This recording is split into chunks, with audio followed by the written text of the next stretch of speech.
Okay. All right. Good morning, ladies and gentlemen. Let us begin with our state all-purpose calendar. Just give me a moment. Okay. See, we have ACTC courtroom 2. Okay. Good morning. My name is Judge Lal, and we are about to commence with our all-purpose misdemeanor calendar. This is a list of cases in which individuals had been arrested and charged or accused of one or more misdemeanor offenses. They've already had an initial appearance, bonds have been set, and today we are going to determine the status of the cases, specifically how the defendant through counsel would like to move on with their case. We would determine whether the defendant would choose to enter a plea or whether a plea of guilty or no contest and accept the state's recommendation, or enter a plea of not guilty and have the case further noticed for trial. Other matters that we'll be addressing today are probation revocations, any bench warrants to be set aside, as well as bond modifications. If you are a defendant accused of one or more misdemeanor offense, please remember that you have a right to remain silent. Anything that you choose to say in open court, your statements can and will be used against you in the treatment of your case. You have a right to an attorney. If you cannot afford one, one will be appointed to represent you. All right, Ms. Vigiletti, are you and your compadre, Mr. McLean, in courtroom 2? Good morning, Judge. It's just me here for the moment. Mr. McLean is on his way, but we can get started. Okay. Let us go to just one issue, Gregory Miller, statute of limitations issue. Yes. Do we have our prosecutor on Zoom?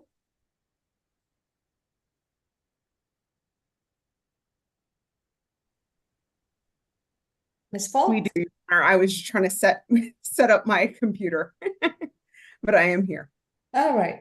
Ms. Vigiletti has sent an email to everyone concerned about Mr. Gregory Miller in terms of his charge of 35, I believe. No, 20, I believe it's position 28. 20. The DUI charge and some related. A statute of limitations challenge. The incident date was March 26, 2022.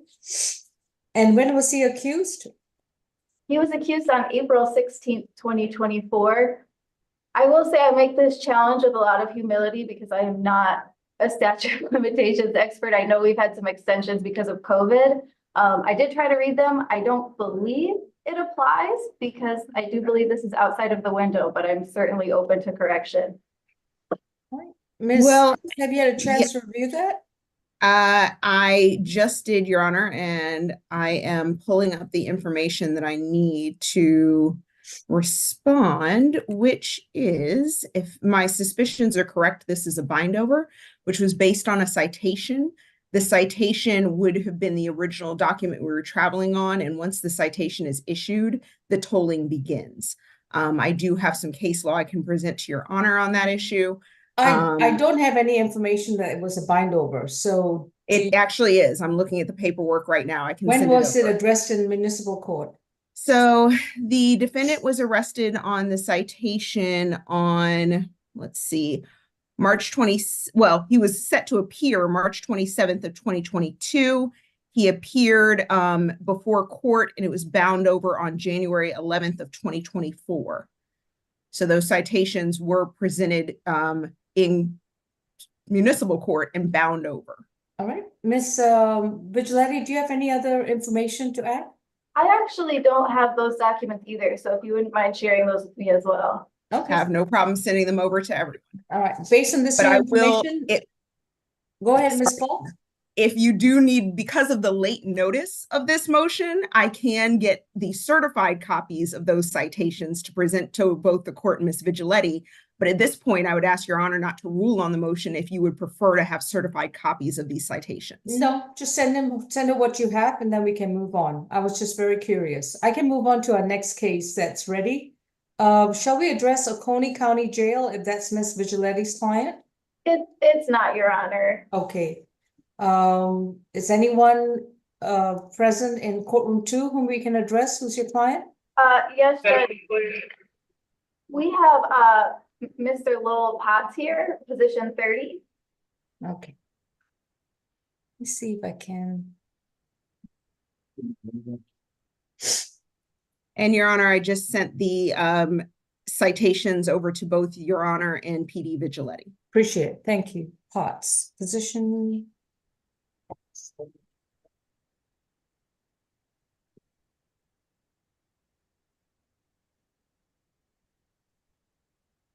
Did you say Potts, Miss Vigiletti? Yes, Judge, position 30. Yeah. Oh, there it is, all the way at the top. Okay. Right behind my staple. Okay. Mr. Lowell Potts.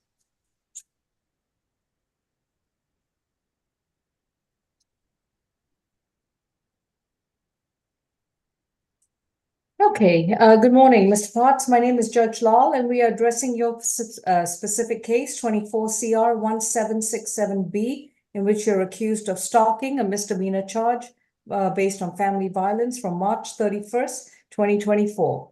You've been advised of your right to remain silent, and your attorney is Ms. Vigiletti. Ms. Vigiletti, this is going to be a not guilty plea, is that correct? Yes, Your Honor. All right.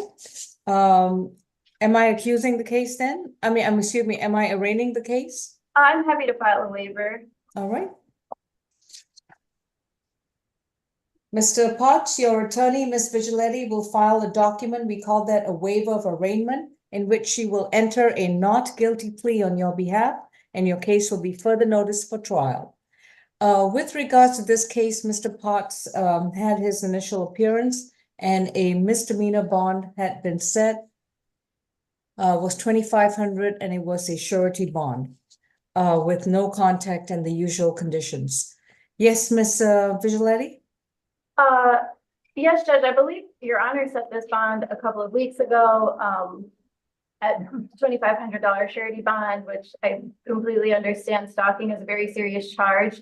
My basis for requesting a signature bond today is largely based on just some new information. I got an email on April 17th that I'm happy to forward to the court from, I'm not sure of her exact title. I believe she's a victim's advocate, Gloria Maldonado. The victim was CC'd on the email. It states, Ms. Manoogian has reached out to our office and hopes we can help with the best possible outcome with this case. She and defendant are going through some medical challenges and depend on one another for support, love, and care. There are more details in Odyssey under victim contact. Ms. Manoogian would like the case dismissed. I've explained that may not be possible. If not, she would like a possible signature bond and no violent contact. So I share this with the court because this is, completely different than what the police report has said, that, she has wanted no contact and asked him to leave her alone repeatedly. In addition, I met with Mr. Potts yesterday. He tells me he has a text message in his phone from Ms. Manoogian asking him to meet her at that gas station. He shared with me that as soon as they got into an argument, he left the scene. And so this is a pretty different, picture than what we got at first appearances. So I did want to raise this to your attention again. Mr. Potts would be happy to comply with any conditions of bond, a non-reporting or not non-reporting, a no contact order, or any other conditions that Your Honor may order. He does not have anyone's phone number memorized, so his family can't assist him with bond. I've not been able to get in touch with anybody in his family. So I'm just asking the court to consider a signature bond with the understanding that this may be a very different picture than we initially thought in terms of the risk Mr. Potts. Diametrically opposite to what the warrant states, where she claims that she absolutely has had unwanted contact and that she's called the police several times on him, allegedly, and that apparently he just doesn't get the message to stay away. So I'm really curious where the state's going to go with this. Ms. Falk? Yes, Your Honor. And Ms. Manoogian is on the line and prepared to speak. I will say that I did have a lengthy conversation with Ms. Manoogian by phone yesterday, about 1 hour, and we talked about the case. She indicated that the offense that he had in Wyoming, which I believe happened back in 2023, did involve the defendant and her. It was a family violence offense that was later dismissed. She also stated that at some point about 3 or 4 years ago, he had placed a tracking device on her car for a period of 4 months. This is typical of, Your Honor, domestic violence offenses, where there is a cycle of violence and a reconciliation and then more issues. So this isn't an unusual case in the fact that there is consistent issues between the two parties. I did speak to Ms. Manoogian. She is in agreement with the state's recommendation, and she does believe that the defendant needs some MHET, that he does need some assistance. She has maintained she doesn't want him to contact her because he is persistent about contacting her, even when she's told him to leave her alone and give her some time. And that's why the police have been called out 3 times in the month of March in order to address that issue. Ms. Manoogian is here on the line. I can let her speak for herself. But again, I would say this is typical of the type of cases that we deal with all of the time in this court. And the fact that there have been previous instances between these two parties uphold the Ayala factors of likelihood of reoffense and intimidation of the witness. Ms. Manoogian, we would like to sound for her at this time. All right. I gather that's the lady on the iPhone. Are you Miss Sherry Manoogian? Present, yes, Your Honor. All right, please raise your right hand. Do you solemnly swear and affirm the testimony you provide will be the truth to the best of your knowledge? I absolutely do. You were involved with the incident with Lovell Potts on March 31st, 2024, from which then he was arrested, and he's been in jail for almost 3 weeks. Do you have any, do you agree with the prosecutor's assessment that you don't want any contact with him? Yes, Your Honor. If it pleases the court, I would like to give just a short synopsis of what was just alleged by Mr. Potts. I just wanted to let you know that my brother in California, with whom we've visited with their family for 3 months, has been the middle person, the messenger, the whole time. And as of 2 weeks prior to Easter, my phone number had been changed. I changed my number. I would not have texted him. He didn't have a text or email from me telling him or asking him to meet me at the gas station. So much so that I was surprised he even showed up asking for a can opener. And I have complex PTSD, so he really set me off because I had told him, even with on the police report on January 20th, please do not contact me. And I want this written on the statement here in front of the police when I was trying to meet with him that day to give him his personal belongings. He was supposed to meet at 2:00, but I went to business adjacent to get some help with the windshield wipers on my car. And the gentleman there said he was circling the parking lot all morning. And I said, well, he has a storage unit there too. He said, no, he's been there all morning. Miss Manusian, that is not a brief summary or a synopsis. I'm Thank sorry. you. But no, I did not. So ask let to meet with let him. me ask some questions, so maybe I'll get a brief synopsis. Have you at any time wanted to have contact with Mr. Potts this year? Yes, weeks this year, yes. We were actually together visiting family. In this year. California? Yes, Your Honor, for 3 months. All right. And do you still want to continue having contact with him? Only consensual contact, and consensual meaning I consent to him contacting me, or I consent to the visit. I don't want him to walk up to my car unbeknownst to me. I don't want him to, even if he sees me in a business somewhere, not I'm to approach sorry, me. but I'm not going to go that far. This man has spent 3 weeks in jail, and based on allegedly coming to you because you say so. That's not right. No, Your No, Honor, I want to know I did right not ask to meet now, with right him. now. If he decides to come and ring your doorbell and you didn't invite him, is that I something don't that have a you? doorbell. I've been living out of my car to Okay, have the freedom to escape him. I do. all right. Miss I Manusian, can please escape him as long as understand. it's not violent. I just need to know whether you want to have any contact with this man and for what reason. Yes, Your Honor, for anything that he may want to speak with me about, or I want to speak with him about. I'm still in the process of caring for him All right. Thank you. and helping him. He doesn't have family to help him. Thank you, Ms. Mnuchin. You may mute your screen. Anything Your Honor. else, Ms. Falk? Other than to say, Your Honor, this is commonplace. We see this all the time. That doesn't change the level of issues between the parties or the fact that it is a likelihood of reoffense.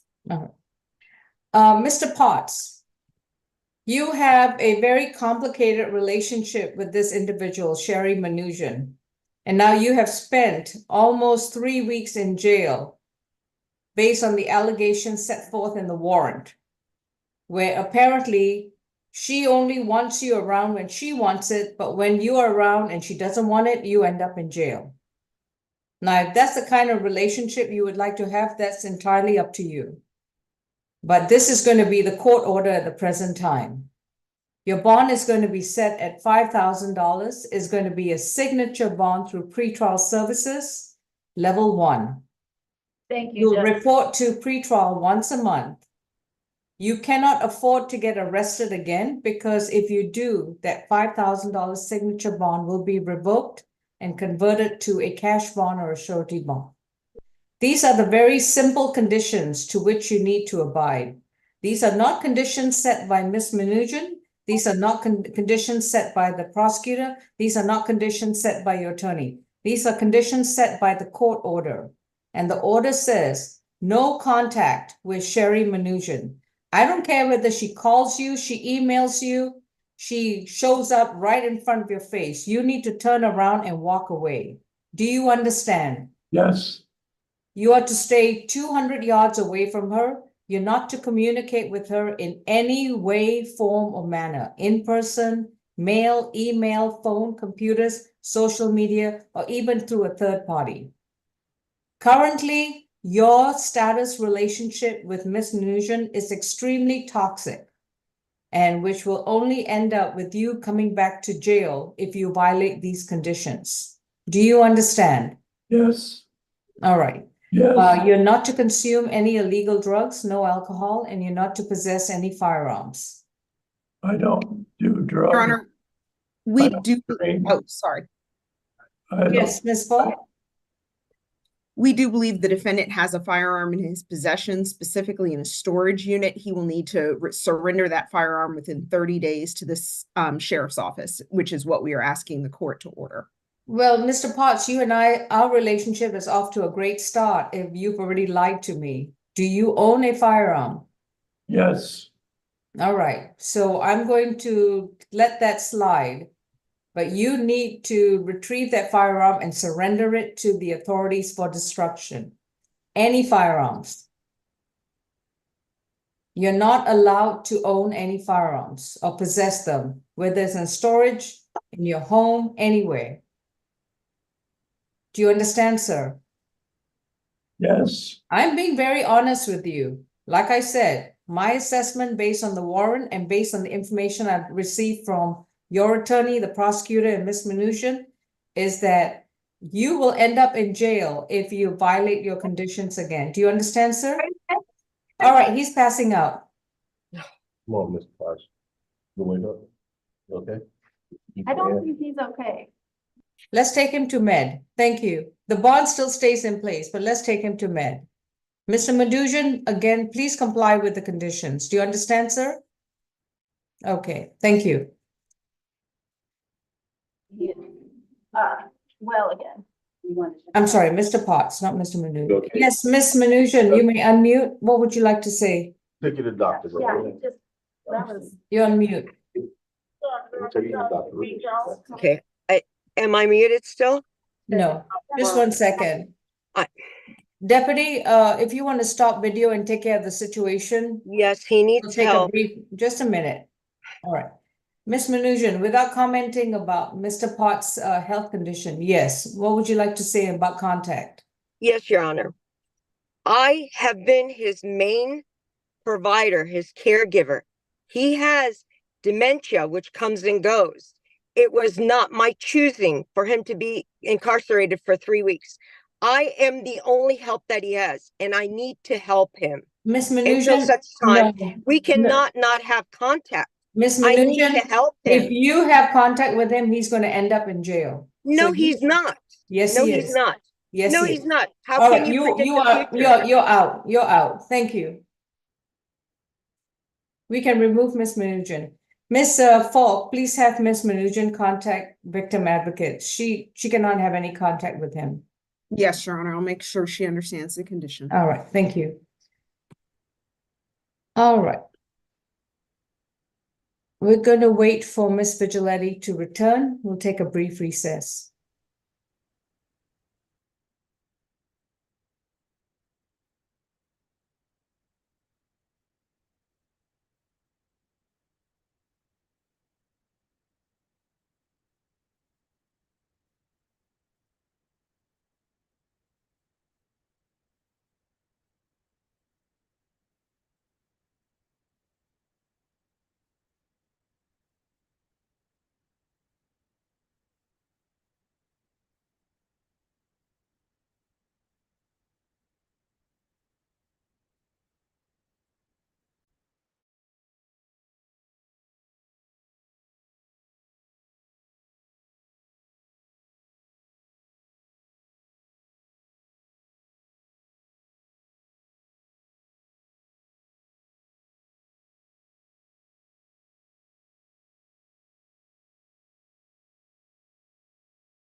Good morning, I have position number 20.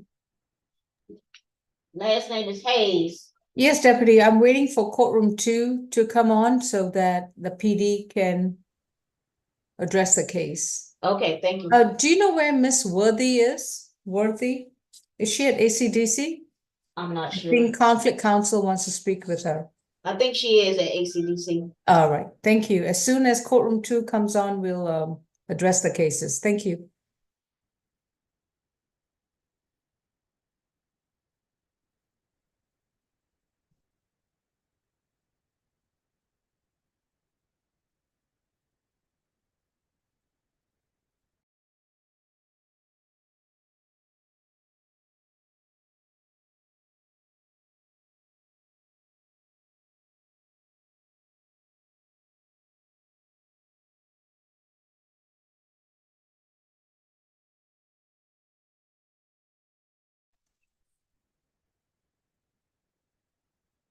Your Honor, courtroom 2 is being used so Mr. Potts can get some medical attention. Okay, But Ms. Haynes, position 20 is my client, and I could move forward with her if you're ready. the individual, okay?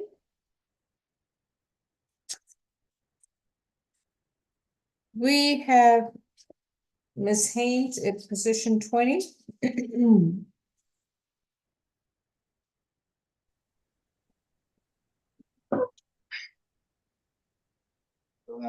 All right. Sorry, I'm in This medical is the individual there, Lawanda Haynes. Yes. All right. Ms. Haynes, your case is 24 CR 1705E, in which you're accused of simple battery, family violence from April 6, 2024. Please remember you have a right to remain silent. Anything you say in open court, your statements can and will be used against you. You have a right to an attorney, and Ms. Vigiletti from the Public Defender's Office is your counsel. I understand that Ms. Haynes plans to enter a not guilty plea. Will you be filing a waiver, Ms. Vigiletti? Yes, Judge. All right. Ms. Haynes, your attorney will be filing a document we call a waiver of arraignment, and will be entering a not guilty plea on your behalf to this particular charge. Ms. Haynes was awarded a $1,000 surety bond on April 8th. And Ms. Vigiletti, what is the issue with the bond? Yes, Your Honor. If it is possible, to speak with Your Honor and Ms. Falk in a breakout room briefly. Ms. Haynes' caseworker is here. She's part of a program called the Trans Housing Coalition, and I've spoken with her caseworker. If it's possible, I could give just the two of you some background information privately, and then maybe we can bring in the caseworker and Ms. Haynes to discuss the bond. All right. And who's the caseworker? Is she on Zoom? Ms. Haynes' caseworker is Ricardo. Okay. Is it Miss Grace who's hosting today?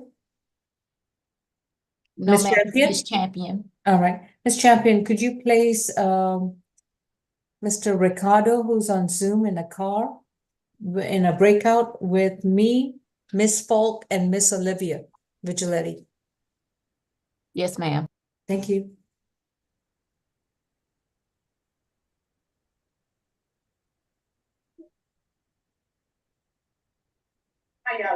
Hey there.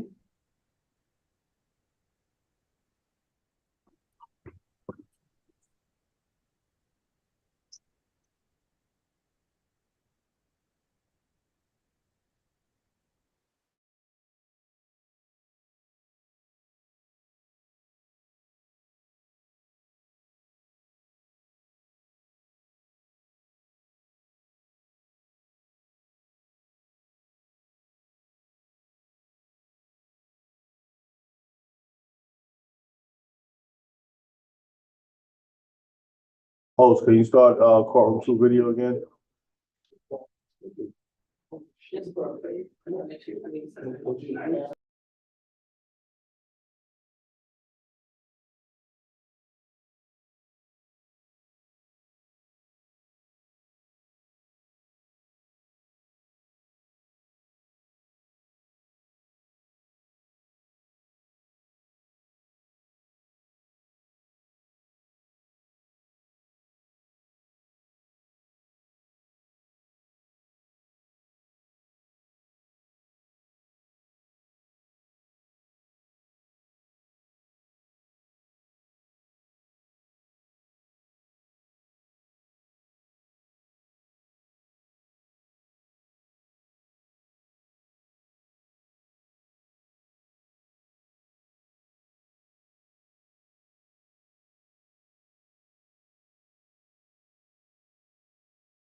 All right, Mr. McLean, good morning, sir. All right, I'm going to, may I address, Mr. McLean? Mr. McLean, are you ready with the case?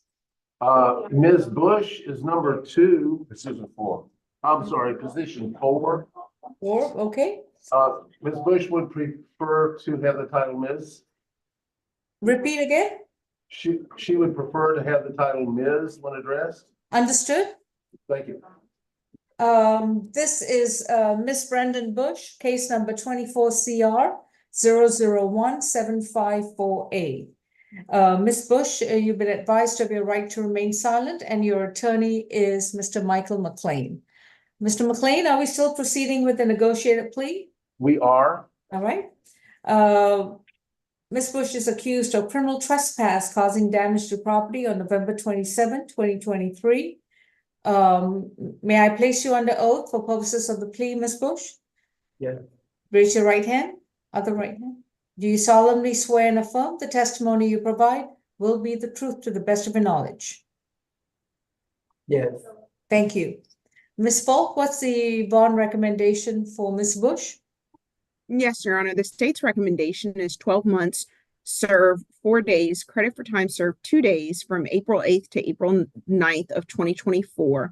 Balance probated, stay away from 330 New Jersey Avenue Northwest, apartment D.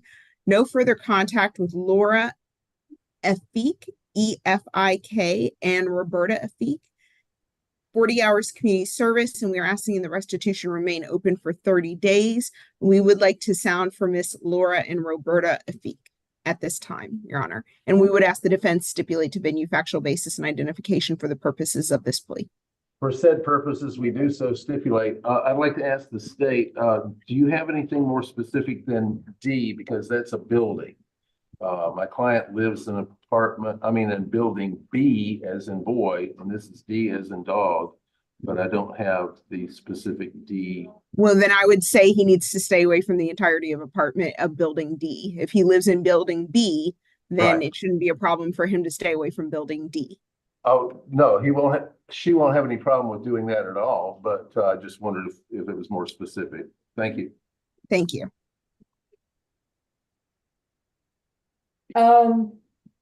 Okay, I don't have a response from anyone, Mr. or Miss Efik. So, Miss Bush, have you consumed any medicine or alcohol? No. And have you understood the proceedings so far? Yes. Are you satisfied with your attorney?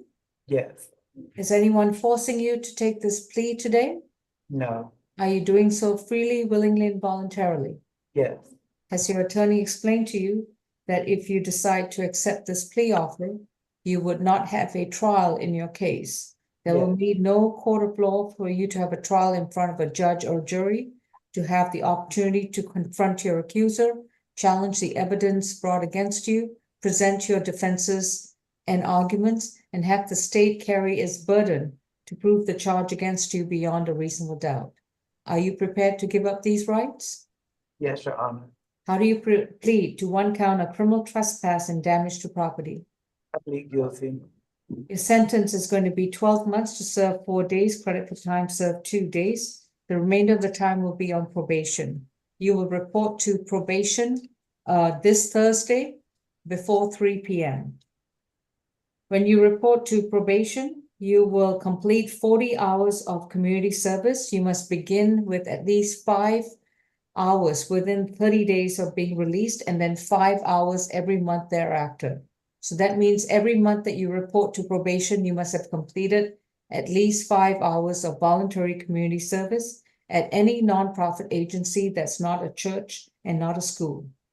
You are to stay away from Building D, as in Denmark, located at 330 New Jersey Avenue in Atlanta, Georgia.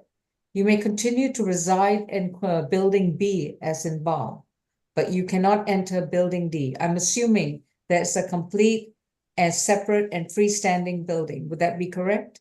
Yes. All right. Now, here's the tricky part. You are to have no contact with Laura Ashley Efik and Roberta Efik. If y'all live in the same complex, That means that if they are walking around in the apartment complex, you cannot be anywhere outside. You have to be inside your apartment, or you need to be outside the complex. Do you Okay. understand?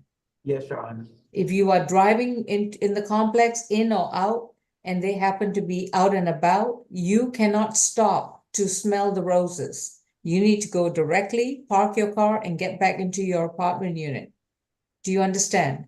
Yes, Your Honor. In other words, they have the freedom of movement, you don't. So if they're in the laundry room, if they're at the clubhouse, if they're at the swimming pool, if they're outside talking to people, you cannot be anywhere outside. You either go back into your apartment or you leave the complex. It's as easy as that. Yes, ma'am. If you take it upon yourself that you have a constitutional right to breathe the same air as they do, well, unfortunately, you'll be brought back to jail if they complain to the police. All right. This case is going to remain open for 30 days so that the prosecution can schedule a hearing to address the issue of restitution. In other words, the state is still got to gather evidence of how much the damages are worth and then schedule a hearing to determine the amount. And if that amount is determined at the hearing, you would need to pay those damages through probation. Okay. Thank you, Mr. McLean. Thank you, Ms. Bush. Thank you. Thank you.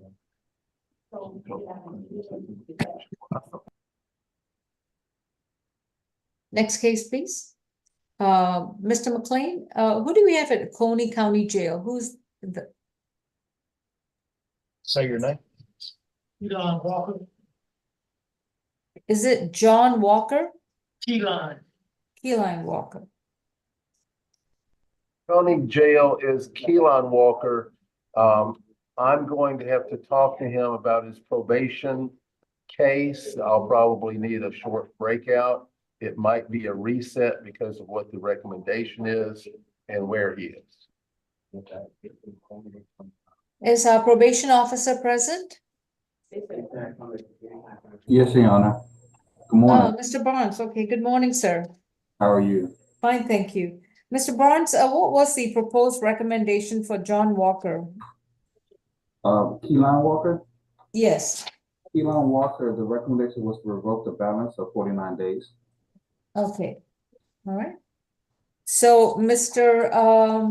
McLean, you are now on with that information. Would you be able to go into a breakout while I handle one of Ms. Vigiletti's cases? That would be fine, Your Honor. I'll see whether we can go forward today or do it a week from today. Sure.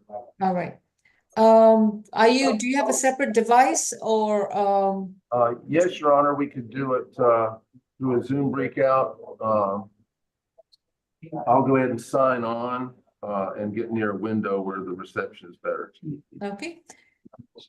Mr. Walker, your attorney, Mr. McLean, is going to join the Zoom on a separate device. The deputy at Oconee County Jail, please hold. We're going to place Mr. Walker in a breakout session with his attorney.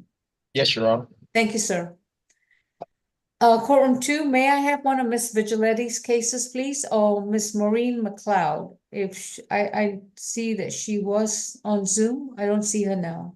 Yes, Ms. McLeod had to go to Judge Roth. She said once she's done, she'll return back, Your Honor. All right, thank you, Ms. Champion. All right, courtroom 2 of Fulton County ACDC. We can address one of Ms. Vigiletti's clients.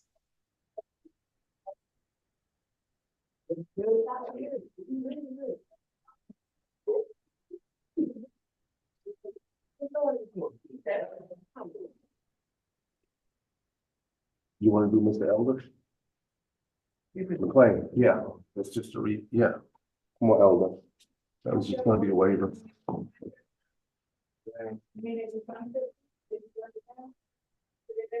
Your Honor, we're gonna go to position number 13 and number 14, Mr. Michael Elder. Yeah, my phone is in the process of connecting with the breakout, but this will just take a moment. Okay. Otherwise, if you want to use Ms. Vigiletti's device, if she's kind enough to lend it to you, I know that works. Okay, No, I think Position- I'm already in. all right.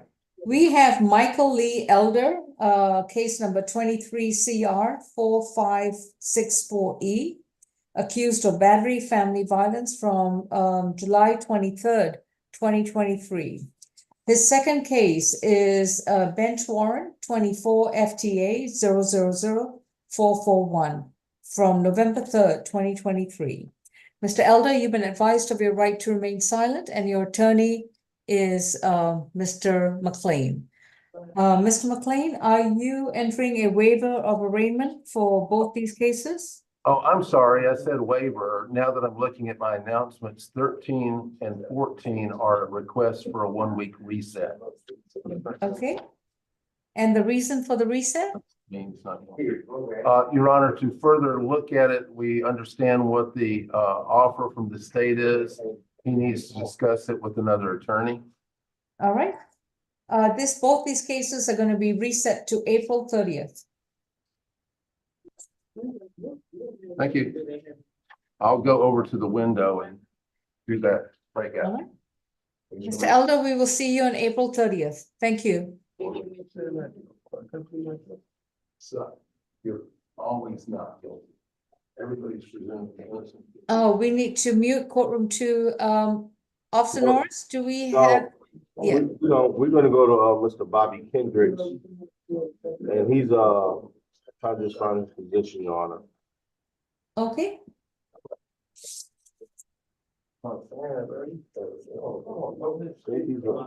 Hey, you're not gonna do that today, you're gonna have a seat, man.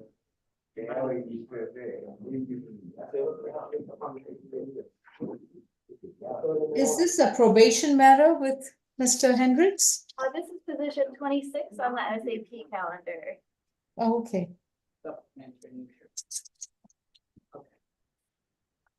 Oh, there we go. Kendrick. I'm sorry, I was looking for Hendricks. All right, this is Mr. Bobby Kendrick, 24 CR 1764C, accused of criminal trespass from April 8th, 2024. Mr. Kendrick, you have a right to remain silent. Anything you say in open court, your statements can and will be used against you. You have a right to an attorney, and Ms. Vigiletti is your counsel. Mr. Kendricks is going to be. How are y'all moving forward, Ms. Vigiletti? Mr. Kendrick would like to enter a plea of not guilty this morning. Okay.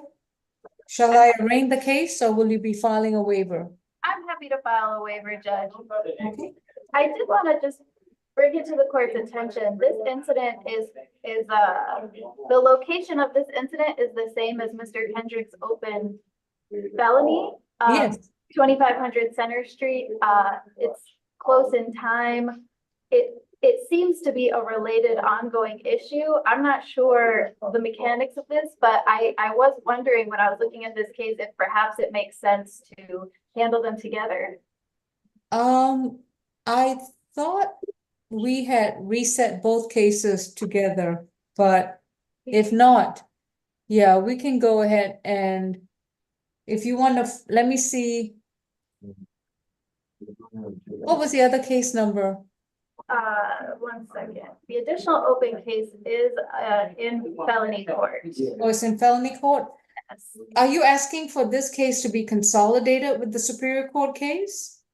Is there a downside to that? I've been working with the other attorney on it, and we're trying to coordinate dates and kind of going back and forth. Ms. Fault, was there any suggestion to consolidate it with the Superior Court matter?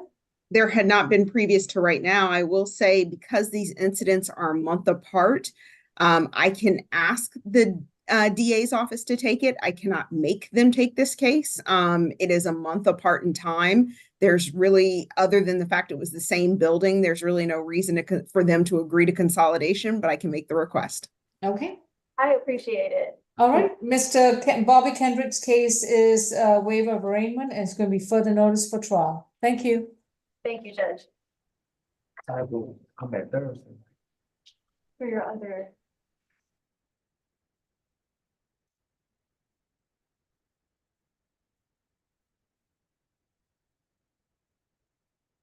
Ms. Vigiletti, are any of your clients at ACDC?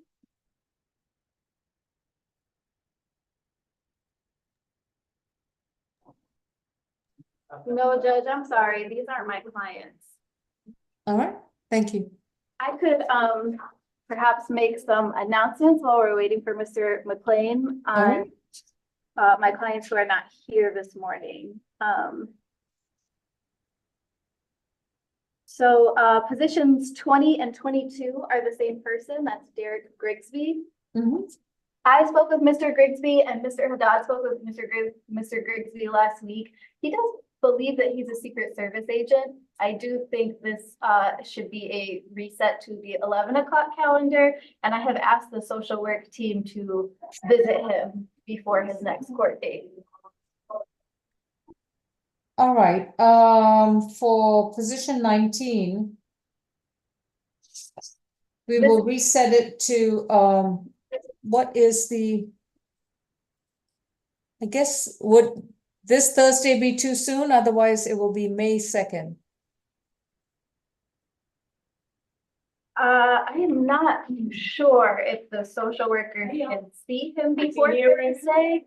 Let me ask really quick, because we do have Kasha here in the courtroom. I'll ask her really quickly. Okay, Where is he? He's upstairs. He's on fourth down. I'm sorry, I just wanted to confirm, this is 17 and 19, correct? yeah, 17, Yeah, 19. sorry, I Derek just- Grigsby.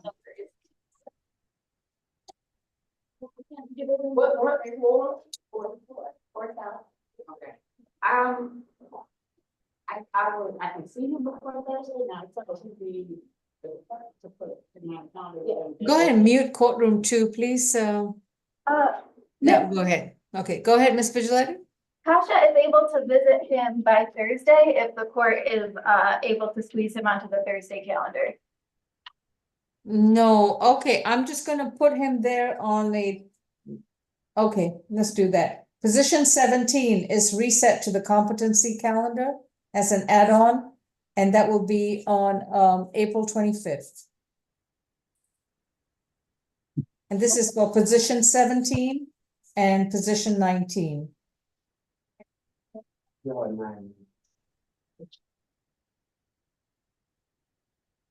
And regarding position 18, Judge Isaiah Grimes, if it is possible to reset him 1 week, Mr. Grimes does have, he will be held in the jail until his next felony court date, so a reset does not prejudice him, and I have not been able to connect with his felony attorney yet. All right, it'll be reset to April 30th, next Tuesday.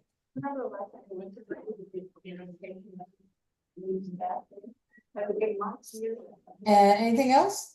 Yeah, I'm happy to continue making announcements. Positions 24 and 25, Reginald Jordan. Okay, Similarly, he has an open felony. His next hearing will not be until May 2nd, and I've not connected with his felony attorney yet, so if it's possible to reset him to sometime before May 2nd. Miss Champion, how is our April 30th calendar looking now?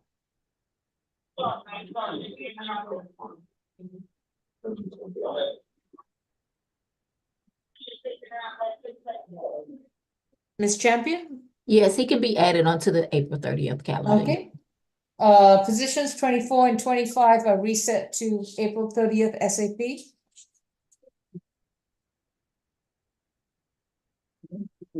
Anything else? For Grigsby, it is April 25th at 11 a.m. And then position 37, Anthony Woods. I believe, Ms. Bach, are we still waiting on confirmation of a DA transfer for Mr. Woods? Position 37, Anthony Woods. Ms. That Bach? is correct. I did email them yesterday. Let me reach out to Mr. Hutcherson directly and see if we can get an update on that before the end of court. Okay. Anything else, Ms. Vigilante? I don't believe so, Judge. The only thing I would like to draw the court's attention to, we do have a DVBW case today, and she asked me last night if the state has a plea offer to make this morning. Okay. Well, I will okay. send that over shortly. Okay. Thank you so much. Jail court iPhone, who do we have, please? We have position number 3, Mr. Marcus Davis. That's Mr. McLean's case, I think. Yes, ma'am. We have nobody at ACDC? Brown, Marcus Brown, I'm sorry, Marcus Brown. That's still Mr. McLean's client. Okay, Ms. Champion, if you could please tell Mr. McLean that he needs to come out of his breakout session and we Yes, need ma'am. to resume with this calendar. He's got. Ms. Vigiletti, the other 2 individuals in courtroom 2 have been addressed. Yes, I believe so, Judge. This is Mr. I apologize, I'm now blanking on your name. Just address this gentleman. Yes, we've addressed him and we've addressed both of them. I'm gonna, this is Mr. McLean's site in the corner. I'm not sure what he's saying, so I'm gonna. Okay, Briefly, thank you.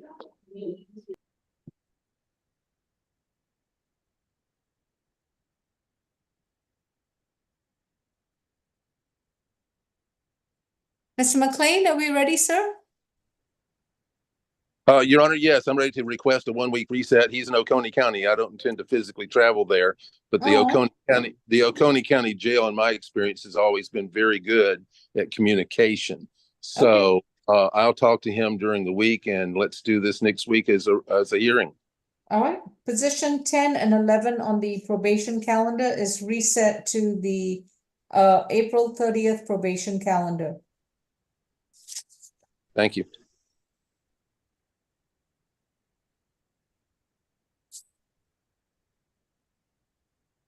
Okay, Deputy at the Oconee County Jail and Mr. Walker, we are going to address your cases next week on April 30th. Thank you. Yes, Your Honor. 9 a.m. Thank you. Thank you.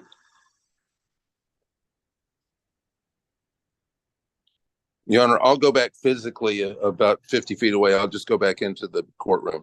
Counting the seconds, sir. Thank you. Thank you.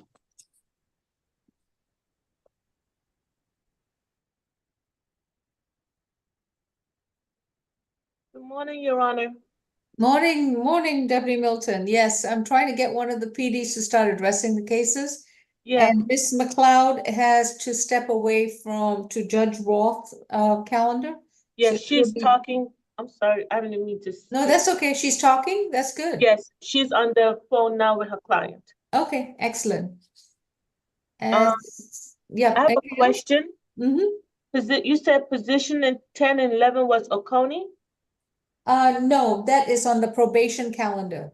Oh, okay, copy that. All right. So I have position 2, Yes. Haley Brown. Position 8 and 9, Latoya Dixon. Mm-hmm. Position 10 and 11, Miss Edwards. Position 32 and 33, Miss Trotman. Oh, just 1 second, please. Position 10 and 11. Edwards. All right. Position 32 and 33, Miss Trotman. Okay. Position 38 and 39, Miss Worthy. Okay. Thank you.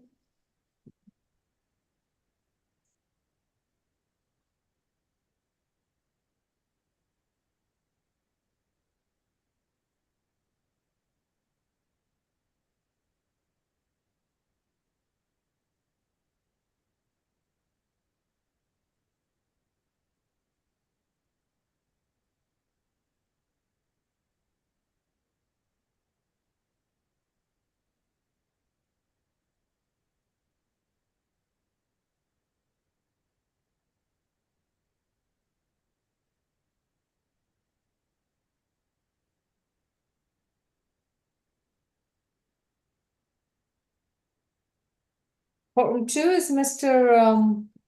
McLean back in the courtroom?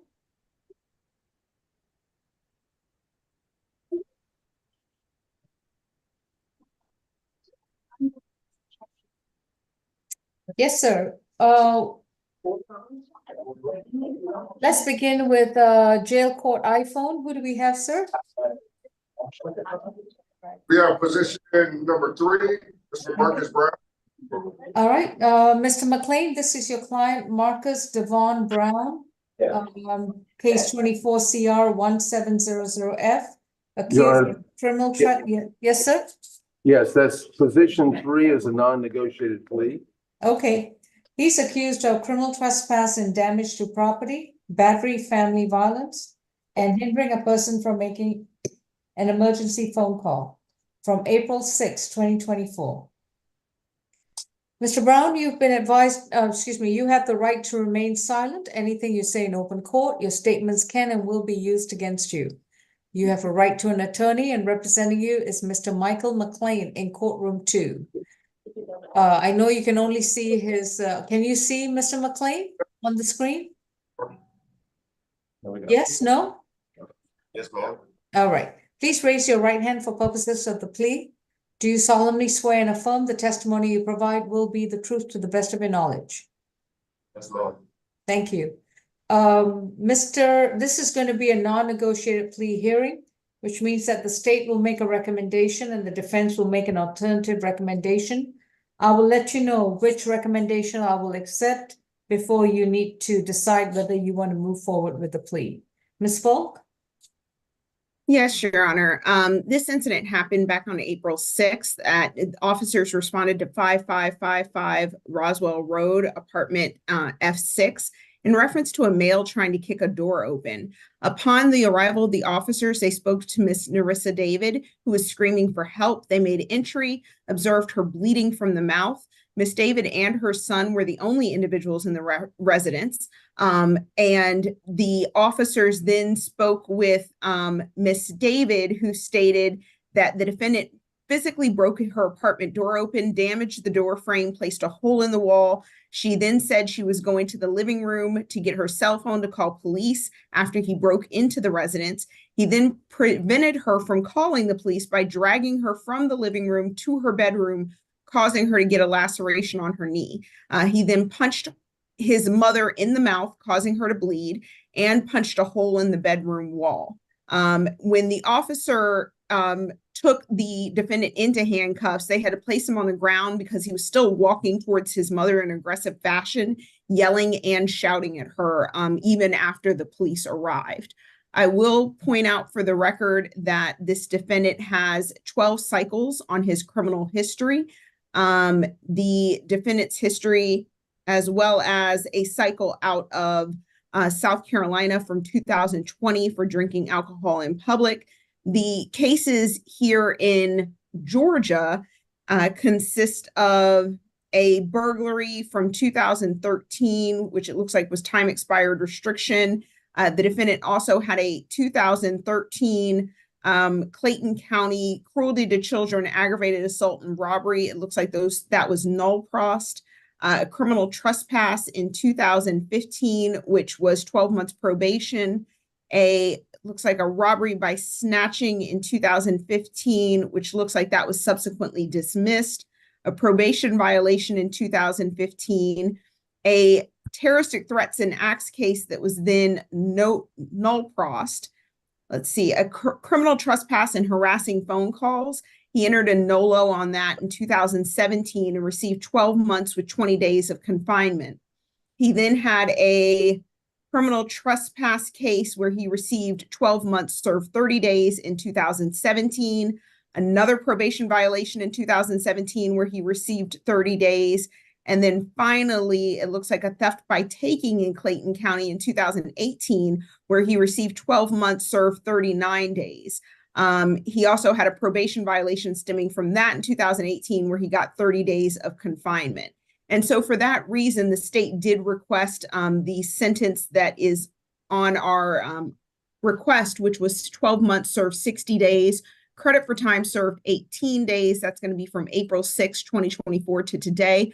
Balance probated, stay away from 5555 Roswell Road, apartment F6. No further contact with Narissa Davis. as well as Family Violence Intervention Program and No Firearms. We did speak with Miss Narissa Davis. She will not be on Zoom today, but she does agree with the plea offer, and we would like to sound for her just out of an abundance of caution in case she did decide to come today. Ms. Davis, are you present? All right. Mr. McLean, what is your recommendation? Your Honor, Mr. Brown agrees, it's not negotiated plea because he agrees with the guilty plea, and he will face here with this recommendation from the state, 12 extra jail days. So what he'd like to propose to the court is he'd like to be out earlier and is willing to pay a fine from whatever employment he will be able to do during the next 12 months. Several $100 fine. He says he's very anxious to get out and start work.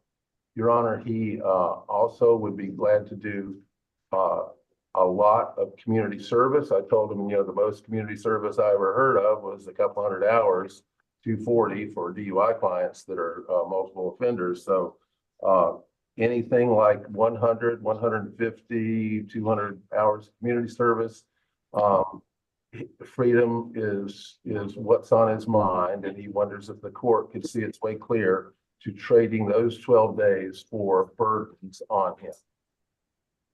All right. So in other words, He did realize that what the state was going to read would sound quite horrible, and he does not gainsay that. so in other words, give him the 18 days in jail and then the rest of the time on probation to pay off a fine. Right, Your Honor. He's facing, with the state's recommendation, he would be released 12 days from now and not have any fine and not have any community service. Well, he's still required to do FVIP, Right, the domestic violence class. right. He understands the features of FVIP. Okay. I see a Miss David. Are you Narissa David? Yes, Did you want to address the court? he needs help.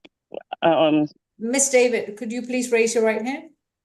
Do you solemnly swear and affirm the testimony you provide will be the truth?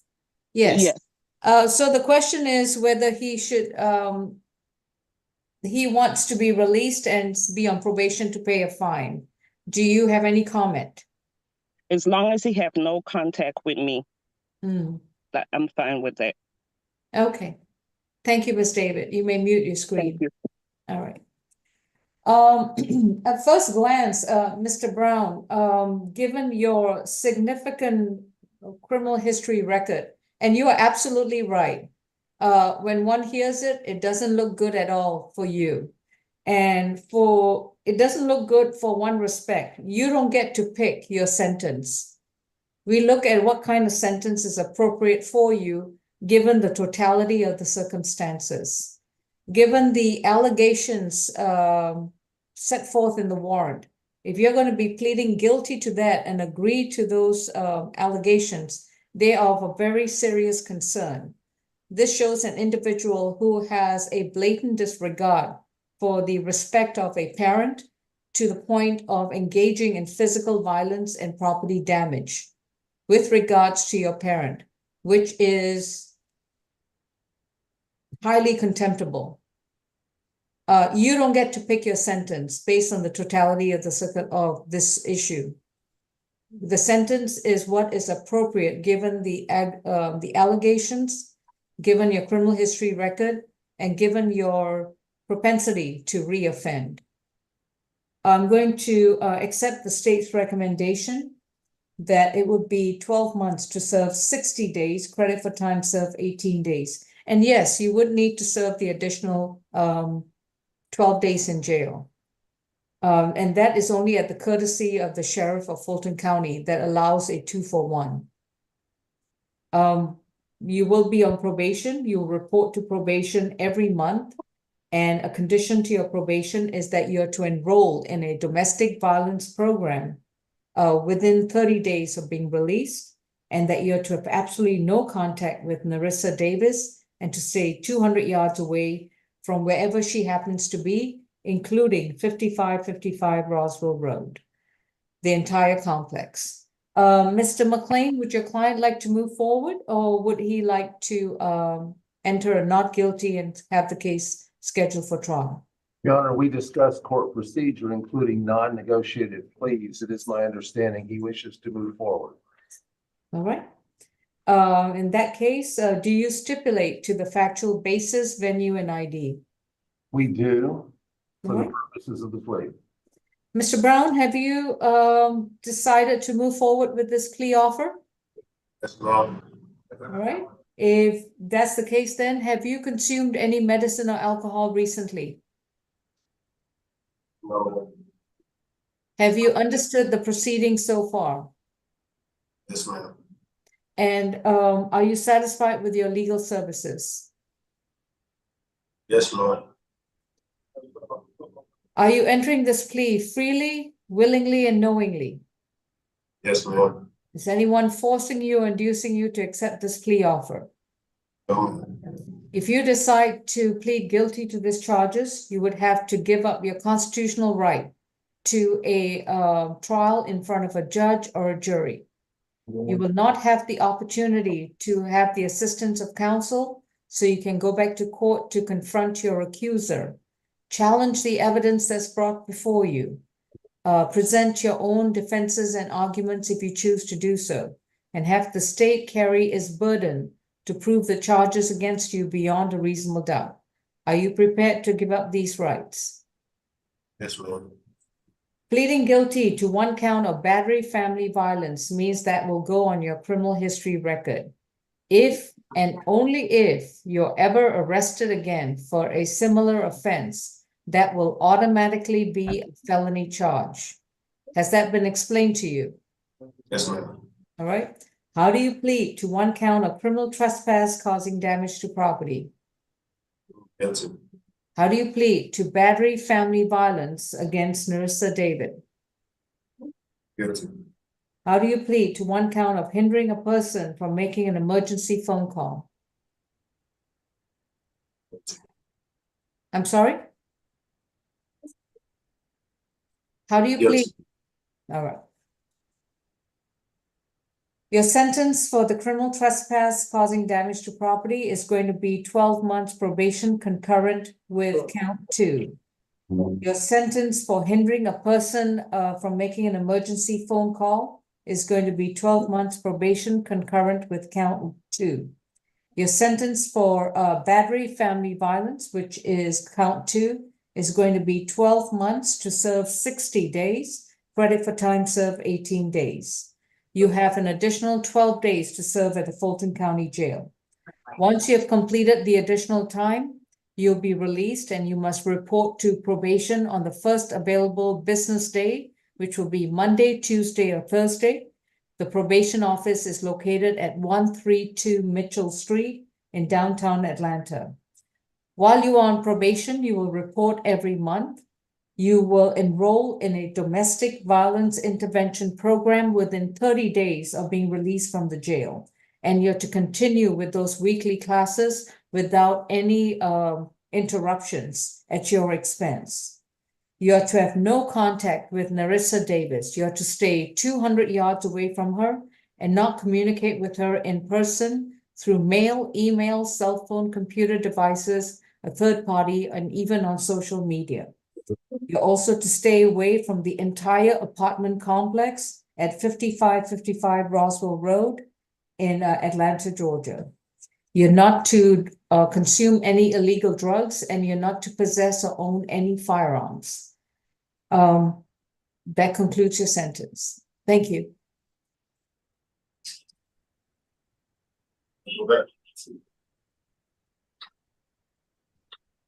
Next, we have position number 12, Mr. Haran Edwards.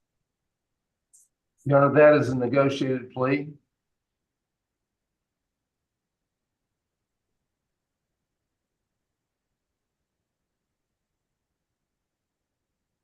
This is State versus Huron Edwards, accused of two counts of criminal trespass and 1 count of disorderly conduct in case number 19 CR 9414Y. Mr. Edwards, you have a right to remain silent. Anything you say in open court, your statements can and will be used against you. You have a right to an attorney, and representing you is Mr. Michael McLean. Can you see Mr. McLean on the screen? Yes, ma'am. All right, good. This is going to be a negotiated plea. May I place you under oath? Do you solemnly swear and affirm the testimony you provide will be the truth to the best of your knowledge? Yes. Thank you. Ms. Folk? Yes, Your Honor. The state's recommendation on count 1 is 12 months concurrent with count 2. On count 2, the disorderly conduct, 12 months with 28 days to serve. Credit for time served, 14 days. That's going to be from November 24th to November 25th of 2019 and April 12th of 2024 until today. Balance probated. Stay away from 2317 Rugby Avenue in Atlanta, Georgia. No further contact with Nerosha Green. 40 hours of community service and 8 weeks of anger management classes. On count 3, the criminal trespass, that's going to be 12 months concurrent with count 2. We would like to sound for Ms. Nerosha Green and do ask the defense to stipulate to venue, factual basis, and identification for the purposes of this plea. That's all for this. For said purposes, we do so stipulate. All right. Ms. Green? All right. Mr. Edwards, have you consumed any medicine or alcohol recently? No. All right, you need to speak up. All right, sir? Oh, All right. And have you understood the proceedings so far? yes. Are you satisfied with your attorney? Yes. And is anyone forcing you to take this plea offer today? No. If you decide to plead guilty to these charges, you would have to give up your constitutional right to a trial in front of a judge or a jury. You will not have an opportunity to have your attorney assist you to confront your accuser, challenge the evidence brought against you, and have the state carry its burden to prove the charges against you beyond a reasonable doubt. Are you prepared to give up these rights? Yes. How do you plead to 2 counts of criminal trespass and 1 count of disorderly conduct? Guilty. Count 1 and count 3 will be 12 months probation concurrent with count 2. On count 2, disorderly conduct, your sentence is 12 months to serve 28 days, credit for time served 14 days. Your jail time is concluded, and if you have no other holds, you will report to probation on this Thursday before 3 p.m. at 132 Mitchell Street in downtown Atlanta. While on probation, you will complete 40 hours of community service at any nonprofit agency that is not a church and not a school. You must begin with at least 5 hours and then complete minimum of 5 hours every month. Do you understand, sir? Yes. You're also to complete an 8-week anger management program. You're to enroll in that program within 60 days of being released. You must enroll in that classes and provide proof to your probation officer that you've enrolled and attending those classes. At all times, you are to have no contact with Nerosha Green, and you cannot return to 2317 Rugby Avenue in Atlanta, Georgia. Any questions? No. All right, that concludes your case. Thank you. All right. Jail Court iPhone, do you have another case? Yes, we have position number 27, Mr. Sebastian Miles.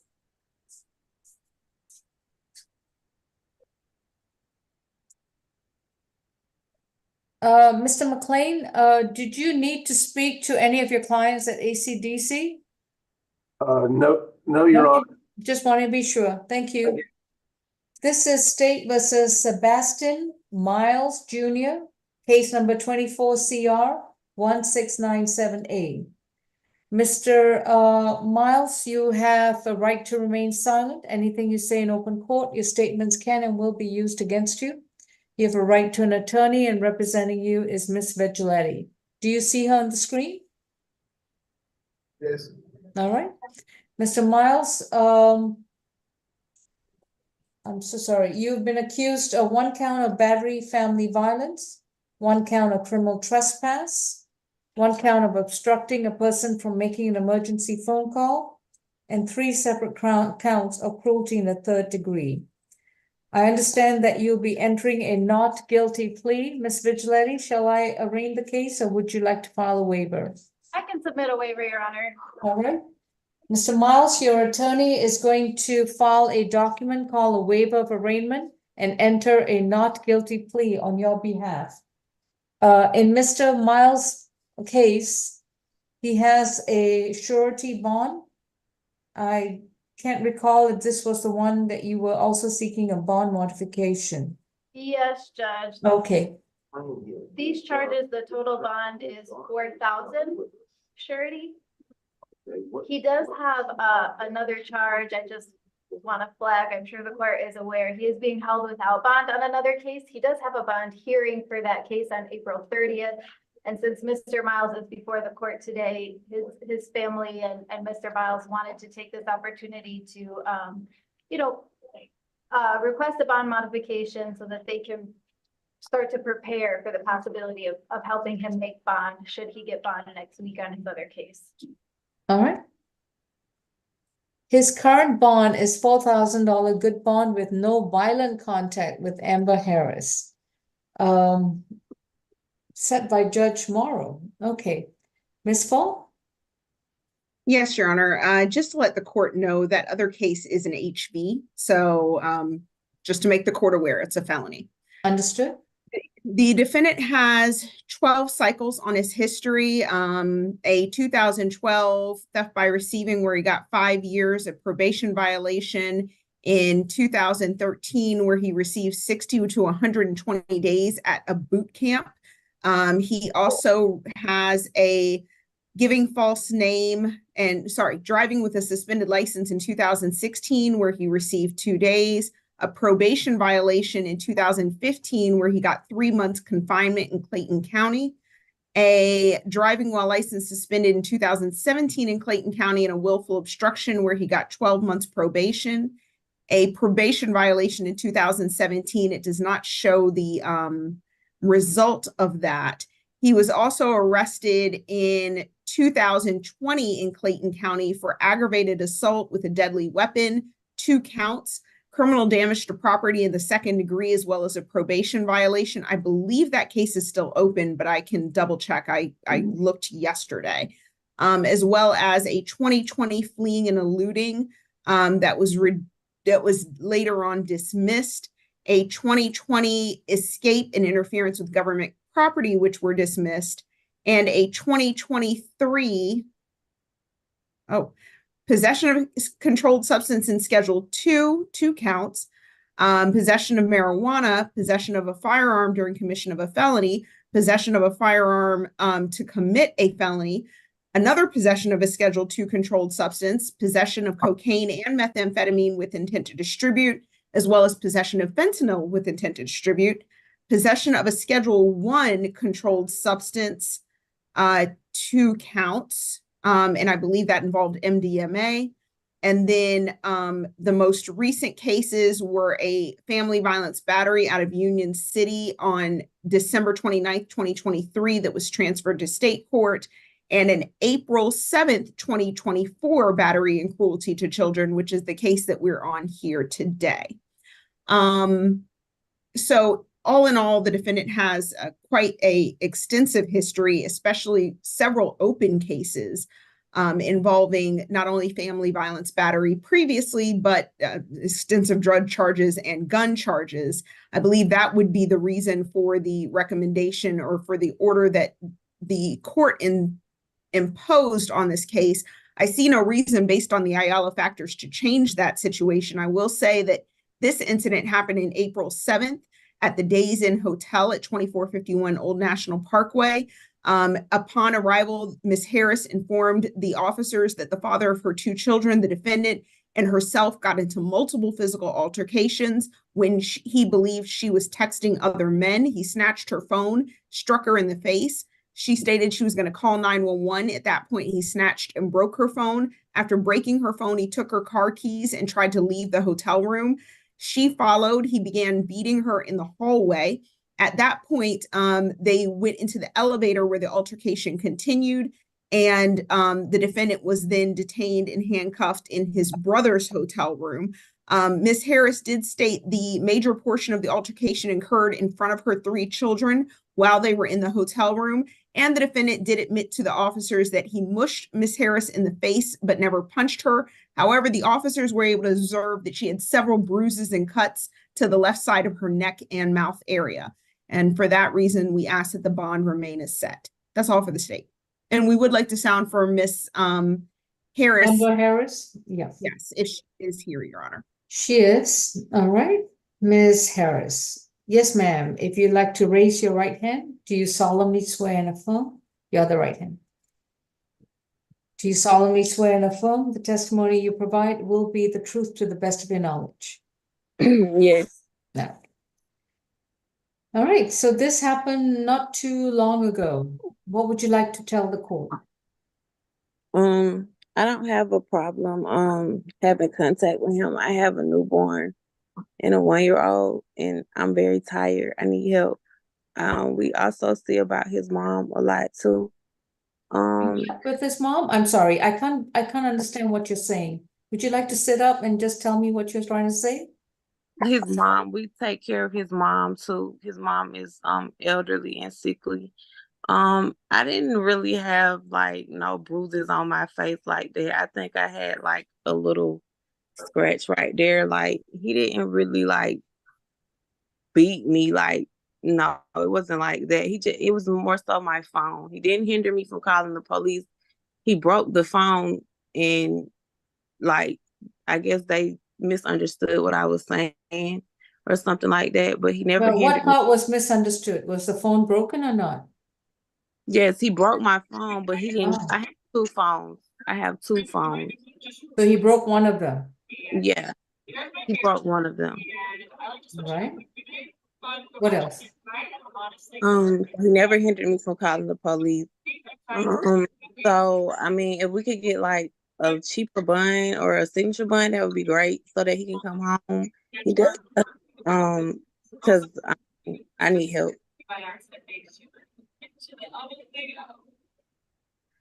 Your Honor, if I may ask Ms. Harris one question. Go ahead. Ms. Harris, the 2022 incident that I read off to the court, that involved you as well, correct? The incident happened in 2021. They didn't catch him until like last year, and he didn't hit me. He threw the like stuff out the car. Right, but the incident where he was charged with battery. Excuse me, Ms. Falk. Excuse me. Okay. I just need the other screen to go on mute before we continue. Thank you. Understood. The other incident that happened for which he's charged with family violence battery back in 2022 or 2021, that involved you as well, correct? Yes. Okay, that's all for the state, Your Honor. All right. Ms. Vigilante, anything else? Yes, Judge, our primary reason for asking the court to reconsider bond is simply because his family is, and particularly Ms. Harris, is asking us to do so this morning. Of course, this court takes allegations of violence seriously, as it should. When I spoke to Ms. Harris last night, she said exactly what she's saying to you, that Mr. Miles helps her tremendously with their infant child who she is breastfeeding, as well as the 1-year-old child. His elderly mother, who is in a wheelchair, does live with them, and they do take care of her. Ms. Harris also clarified that the incident took place at the elevator while her children were in a hotel room. They were staying in a hotel while the floors of their house were being fixed. So I do believe, as we get deeper into the facts of this case, that perhaps the cruelty charges may have been a misunderstanding. You know, of course, this court considers danger to the victim, potential danger, and Ms. Harris has told me multiple times that he doesn't pose a danger to her as much as she needs his assistance. Well,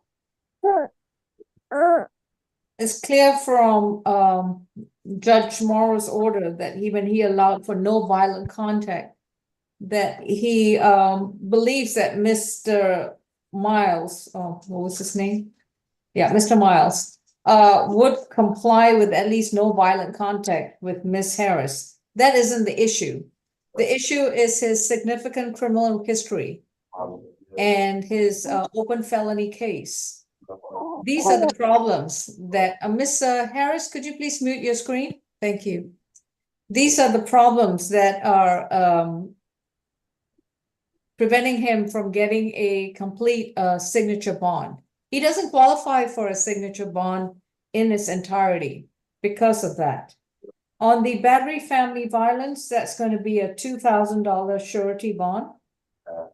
On the remaining charges is going to be $1,000 each, 1, 2, 3, 4, 5, and that's a $5,000 signature bond through pretrial services. So his total bond is going to be a $7,000 split bond. No violent contact with Amber Harris. The pretrial reporting is level 3. He'll be reporting once a week to pretrial services. He's not to consume any illegal drugs, no alcohol, and he's not allowed to own or possess any firearms. He cannot have any firearms on his person, in his home, or anywhere near him. Once he is released on the signature bond, he will enroll in a domestic violence intervention program within 45 days of being released. He must update the court with his current mailing address at all times. So if he changes address, he needs to let us know where he's living, and all his contact information needs to be up to date. If there is any violent altercation, physical or verbal, with Miss Amber Harris or with anybody else that requires a police to intervene, his $7,000 split bond will convert to either a $7,000 cash bond or a surety bond. Please make sure that you indicate that he needs to enroll in DVIP within 45 days of being released. Mr. Miles, you'll enroll in a domestic violence program. It is a 24-week program, and you must do so within 45 days. That's a month and a half. I'm giving you time to find the program and get the funding to pay for that program. If you get arrested again for anything else, please remember to bring $7,000 with you to jail. Thank you.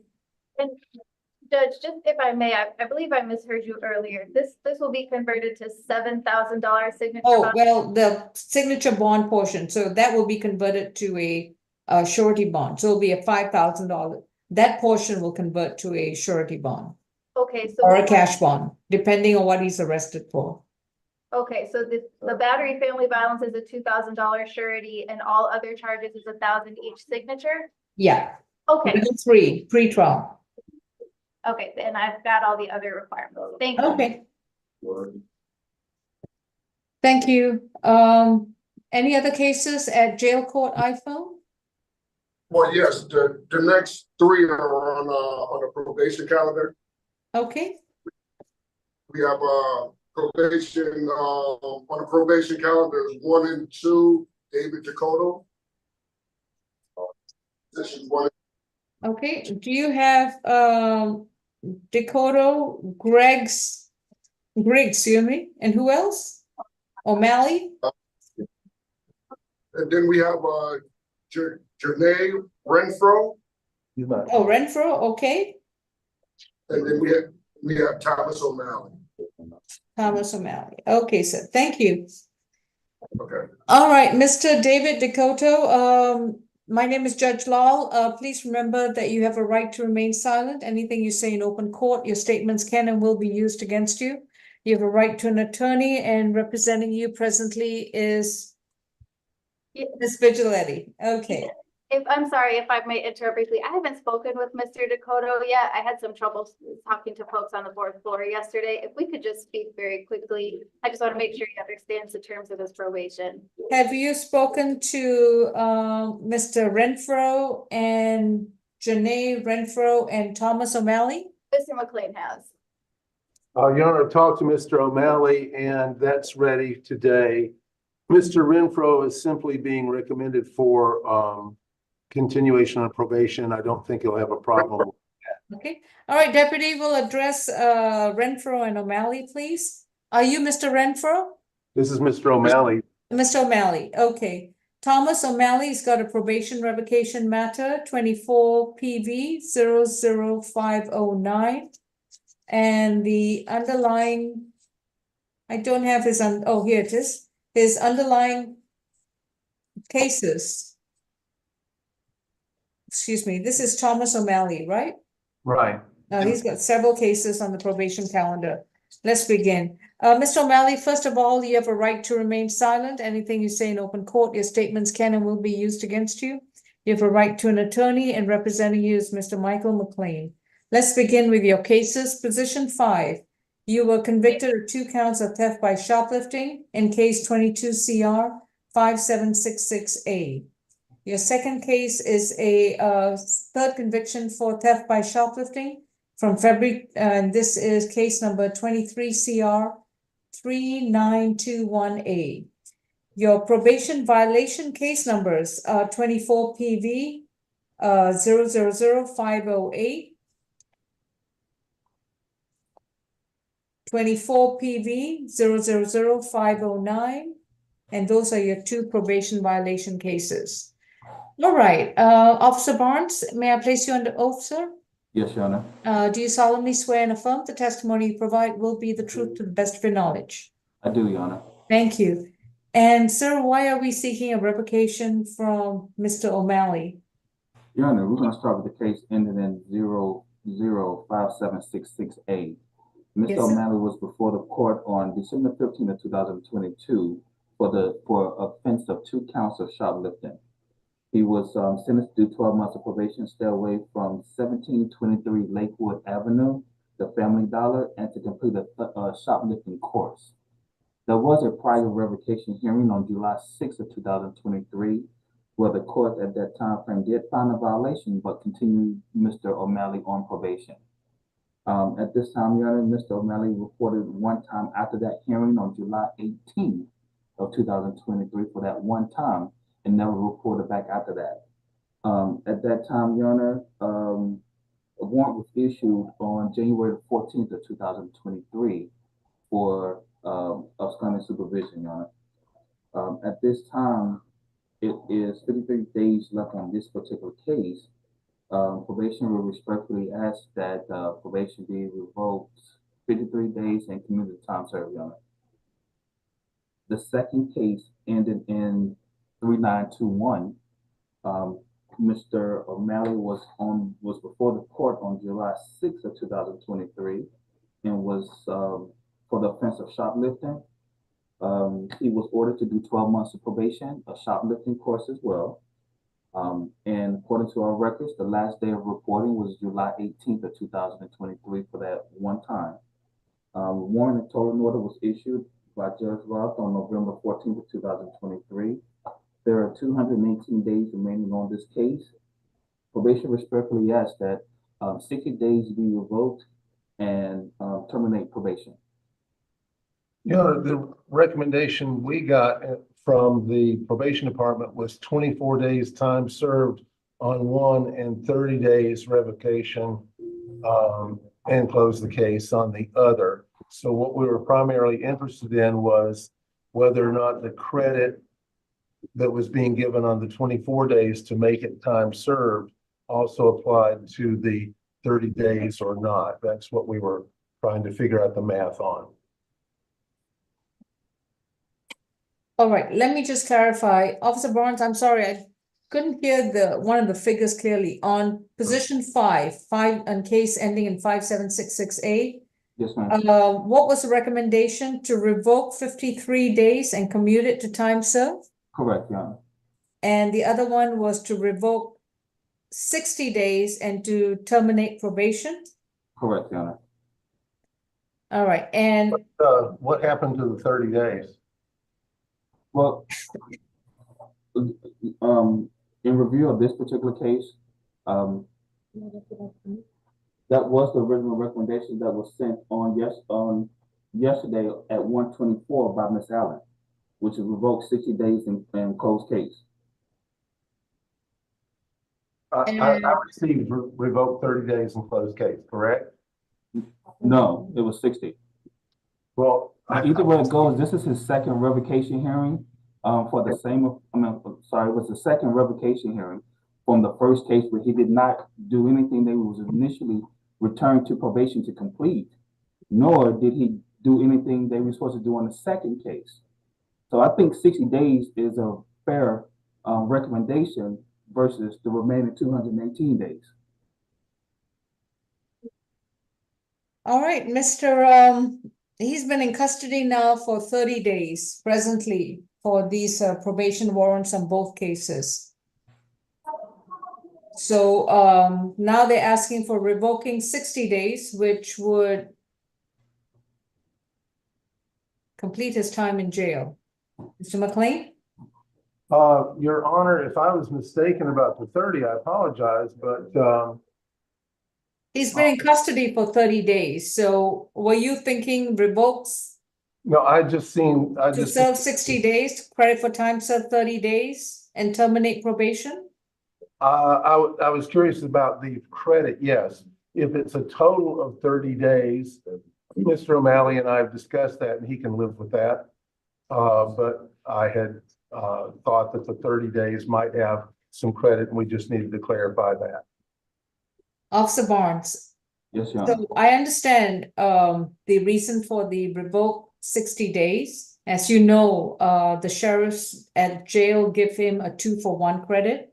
So he's already been in custody for 30 days. So if I can rephrase the probation's recommendation, it's to serve 60 days, credit for time served 30 days, and then to terminate probation. Would that be correct? Yes, Your Honor. All right, and with the jail giving the 2-for-1, he would be released then, and his probation will be completed. Is that correct? Yes, Your Honor. All right.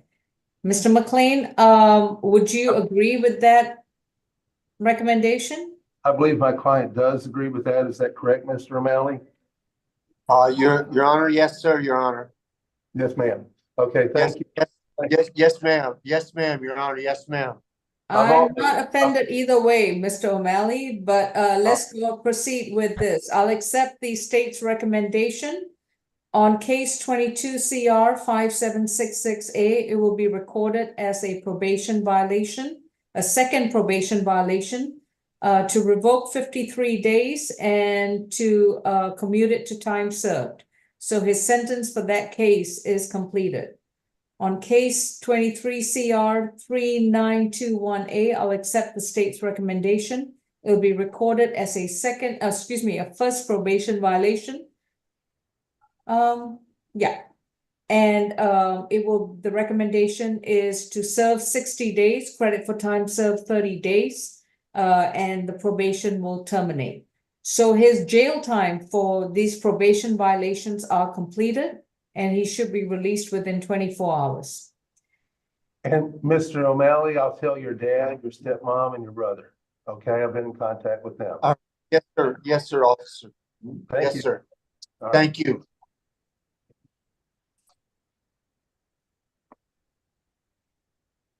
Next, we have our probation calendar position number 9, Mr. Janae Renfro. And that's going to be a recommendation, I believe, of continuance on probation. So I don't think there'll have a problem with that.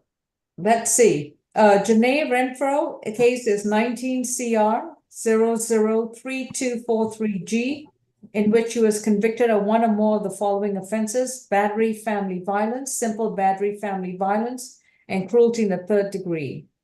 Mr. Renfro, you have the right to remain silent. Anything you say in open court, your statements can and will be used against you. You have a right to an attorney, and representing you is Mr. Michael McLean. Officer Barnes, you have been sworn. What's the recommendation for Janae Renfro? Yeah, the recommendation for the probation department is going to be continue on probation to complete 202 days of remaining on probation. All right, what was his violation? Yeah, Mr. Renfrey has stopped reporting to probation, so a warrant was issued on September the 20th of 2019. All right, so he has not reported since 2019. That's correct, Your Honor. right? And And no- was he required to complete any programs? Yes, Your Honor, I was getting ready to say that he was ordered to complete the drug and alcohol evaluation and follow any recommendation that's recommended by the evaluator. Any anger management or DVIP? No, Your Honor. Okay.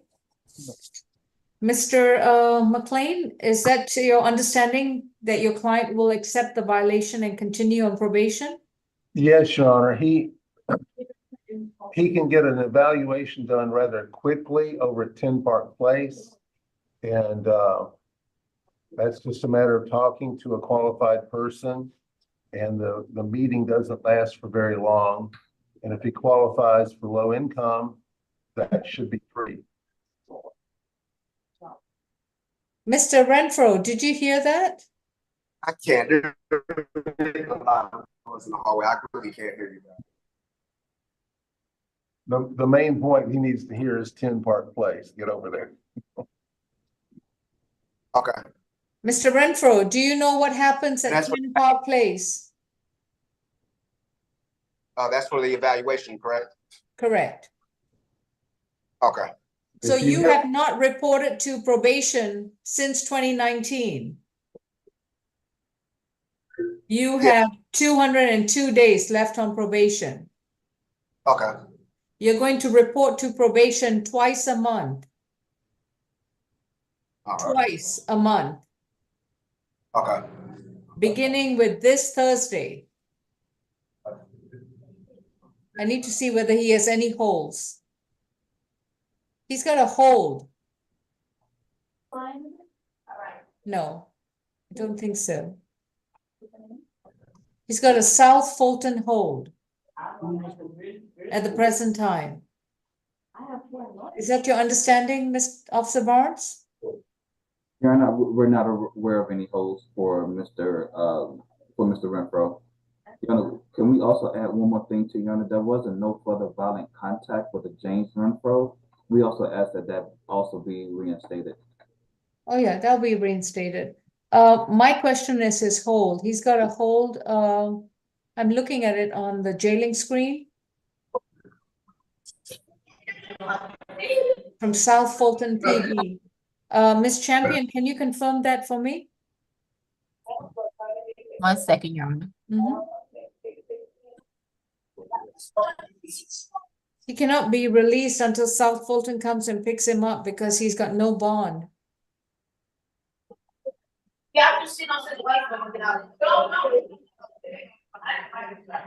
Mr. McLean, are you aware your client has a South Fulton hold? I'm trying to bring it up on the computer.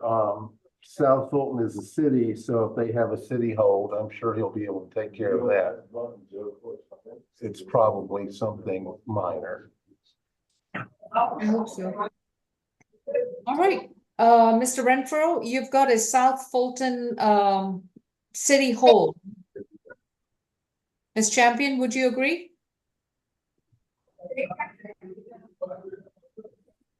Yes, ma'am. Okay. So the South Fulton Police Department needs to come and pick you up and take you there to address your other case in South Fulton. Do you understand? All right. As soon as you're released from the South Fulton jail, you must report to probation at the first available business day before 3 p.m. After that, you will report to probation twice a month. And within 14 days of reporting to probation, you must complete your alcohol and drug evaluation and submit yourself to any treatment at 10 Park Place. Understood? Yes. All right. This will be recorded as a probation violation. Thank you, Mr. Renfro.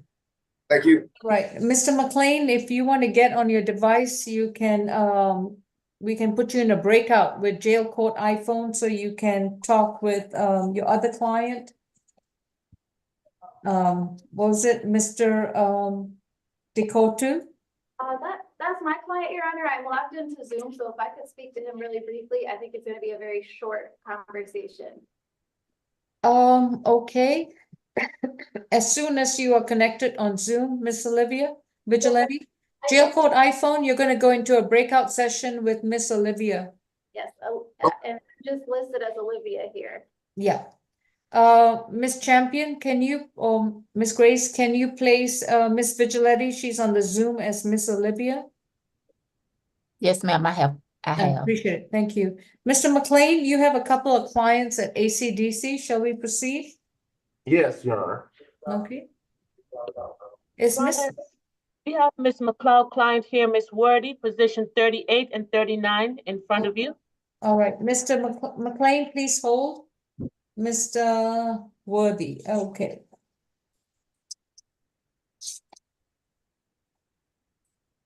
All right.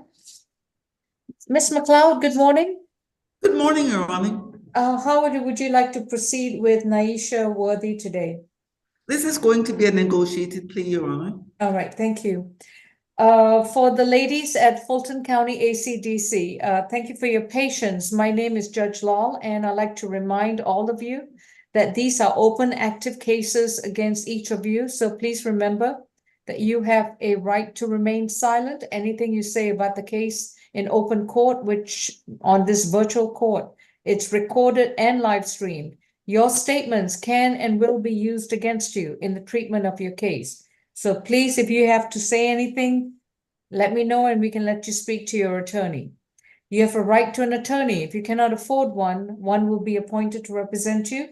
And Ms. Worthy, your attorney is Maureen McLeod. Your case is 24 CR 282D, in which you were accused of battery, family violence from January 9th, 2024. You have a bench warrant from March 21st, 2024. May I place you under oath, Ms. Worthy, for purposes of the plea? The other right hand. Do you solemnly swear and affirm the testimony you provide will be the truth to the best of your knowledge? Yes, ma'am. Thank you. Deputy Folk, Prosecutor Folk, what is the recommendation for Ms. Worthy? State's recommendation is 12 months served 60 days, credit for time served 13 days. That's going to be from January 10th to January 12th, 2024, and from April 14th, 2024 to today. Balance probated, 40 hours community service, family violence intervention program, no firearms, and no further contact with Bryant Buffington. We did have an opportunity to speak with Mr. Buffington. He stated that he agrees with the no further contact, and we are also agreeing to null cross the FTA that she is currently on. The state would ask the defense to stipulate to venue, factual basis, and identification for the purposes of this plea, and we do sound for Mr. Bryant Buffington. That's all for the state. Thank you. We stipulate. All right, and I don't see Mr. Buffington on the Zoom. Ms. Worthy, have you consumed any medication or alcohol? No, ma'am. And have you understood the proceedings so far? Yes, ma'am. Are you satisfied with your legal services? Yes, ma'am. And is anyone forcing you to take this plea offer today? No, ma'am. If you decide to plead guilty to this charge, has it been explained to you that any future arrest for a similar offense will automatically be a felony charge? Yes, ma'am. And are you still willing to move forward with this plea? Yes, ma'am. If you decide to plead guilty, you would have to give up your constitutional right to a trial in front of a judge or a jury. You will not have an opportunity to challenge your evidence brought against you, to confront your accuser, have an attorney assist you to present your defenses and arguments, and have the state carry its burden to prove the charge against you beyond a reasonable doubt. Are you prepared to give up these rights? Yes, ma'am. How do you plead to one count of battery, family violence? Guilty. Your sentence is 12 months to serve 60 days, credit for time served 13 days. You have additional time to serve at the jail. Once you've completed this additional time, you'll be released and you must report to probation on the first available business day, which will be a Monday, Tuesday, or Thursday. Probation is located at 132 Mitchell Street in downtown Atlanta. While on probation, you will complete 40 hours of voluntary community service. You must complete a minimum of 5 hours every month, beginning the first month, and 5 hours every month thereafter. Do you understand? Yes, ma'am. You can do this at any nonprofit agency that's not a church and not a school. You're also to have no contact with Bryant Buffington and you're to stay 200 yards away from him and not communicate with him in any way, form, or manner. You're not allowed to own or possess any firearms. You're also to enroll in a domestic violence intervention program. You have to enroll in this program within 45 days of being released. That's a month and a half. So by your second probation visit, you must let your probation officer know that you have enrolled in the program. It is a domestic violence intervention program, and you must attend each of the weekly classes with no breaks. Understood? Yes, ma'am. All right. Please report to probation every month, and that concludes your plea. Thank you. Thank you. Bench warrant is null pros. Right. Thank you, Your Next Honor. case at ACDC. Next, we have position number 2, Miss Haley Brown. Is that your client too, Ms. McLeod? No, No, these Your are Honor. Mr. My other McClay. client is Mr. Jeter. Okay. Thank you, Your Honor. I've got Ms. Brown. All right. Ms. Haley Brown is accused of these traffic-related offenses from April 7th, 2024 in case 24 CR 001795A. These charges are failure to have license on person, driving while license suspended, a brake light violation, and willful obstruction of an officer. Ms. Brown, you've been advised of your right to remain silent, and your attorney is Mr. McLean. Are we proceeding with a plea? Negotiated plea, Your Honor, yes, as All right. announced. Ms. Brown, please raise your right hand. Do you solemnly swear and affirm the testimony you provide will be the truth to the best of your knowledge? Yes, ma'am. You need to speak up, okay? What did you say? Yes. Thank you. Ms. Folk, what's the recommendation? Yes, Your Honor, on the failure to have license on person, 12 months probation concurrent with count 4, which is the obstruction of officer. On count 2, driving while license suspended or revoked, 12 months, serve 32 days. Credit for time served 16 days from April 8th, 2024 to today, $500 fine. On count 3, the brake light violation, 12 months concurrent with count 4. And on count 4, the obstruction of an officer, and let me just double check on that time calculation, 12 months probation, serve 14 days, credit for time served 7 days. And we would also have a $300 fine. So it would be a total of 12 months probation, time served on her jail time, and a total of $800 in fines. That's all for the state. We would like to ask the defense to stipulate to venue, factual basis, and identification for the purposes of this plea. For said purposes, we do so stipulate. All right. And Ms. Brown, do you understand that pleading guilty to these charges will result in your license being suspended again? Yes. Okay. Ms. Brown, have you consumed any medicine or alcohol? No, ma'am. And have you understood the proceedings so far? Yes, ma'am. Are you satisfied with your attorney? Yes, ma'am. And has it been explained to you that if you plead guilty to these charges, not only will your license be suspended, but you will also lose the opportunity to have a trial in front of a judge or a jury. You will not be able to confront your accuser, challenge the evidence brought against you, present any defenses you may have, and have the state prove the charges against you beyond a reasonable doubt. Are you prepared to give up these rights? Yes, ma'am. How do you plead to failure to have license on person, driving while license suspended or revoked, a brake light violation, and willful obstruction of an officer? Guilty. Count 1 and count 3 will be concurrent to count 4, and that will be 12 months probation. On count 2, driving while license suspended or revoked, it will be to serve 12 months to serve 32 days, credit for time served 16 days. Your jail time is concluded. You will report to probation this Thursday before 3 p.m. at 132 Mitchell Street in downtown Atlanta. While on probation, you will pay a $500 fine for driving while license suspended or revoked. For the obstruction charge, it is 12 months to serve 14 days, credit for time served 7 days. And the fine will be $300, and that will be paid off while you're on probation. Your total fines are $800 plus whatever probation fees will be incurred, including any court costs and surcharges. Your probation will be non-reporting once you have paid off all these charges and fines. Do you understand?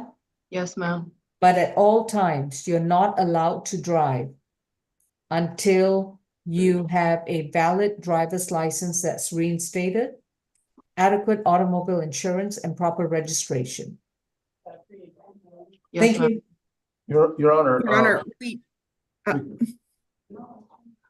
we do need to make one adjustment to count 4. Okay. I realized what the issue is. She got a split bond. So she was released on part of her case, but not released on the suspended license. So it would be 12 months with 6 days to serve, credit for time served 3 days, because she was only technically being held for those 3 days on the obstruction. It was the suspended license where she still remains in custody on this case. So which count am I amending? The count 4, you're amending it to 12 months with 6 days to serve, credit for time served 3 days from April 8th to April 10th, and then a $300 fine. All right. Ms. Champion, did you note the change? It's Miss Strong. Oh, Ms. Strong, I'm so sorry. Did you note the change for count 4? Yes, ma'am. Appreciate it. Thank you. Mr. McLean, did you have a question? Yes, Your Honor, because the fines are sizable, she and I discussed how quickly she could pay them off in chunks, like, so much per month. She doesn't have $800. And of course, while working, it'd be awfully hard to do 80 hours of community service instead. So if the court could allow her 2 or 3 months of forgiveness on the probation fee, that would be super. I need to know whether she's been convicted of driving while license suspended or revoked in the last 5 years. Ms. Paul?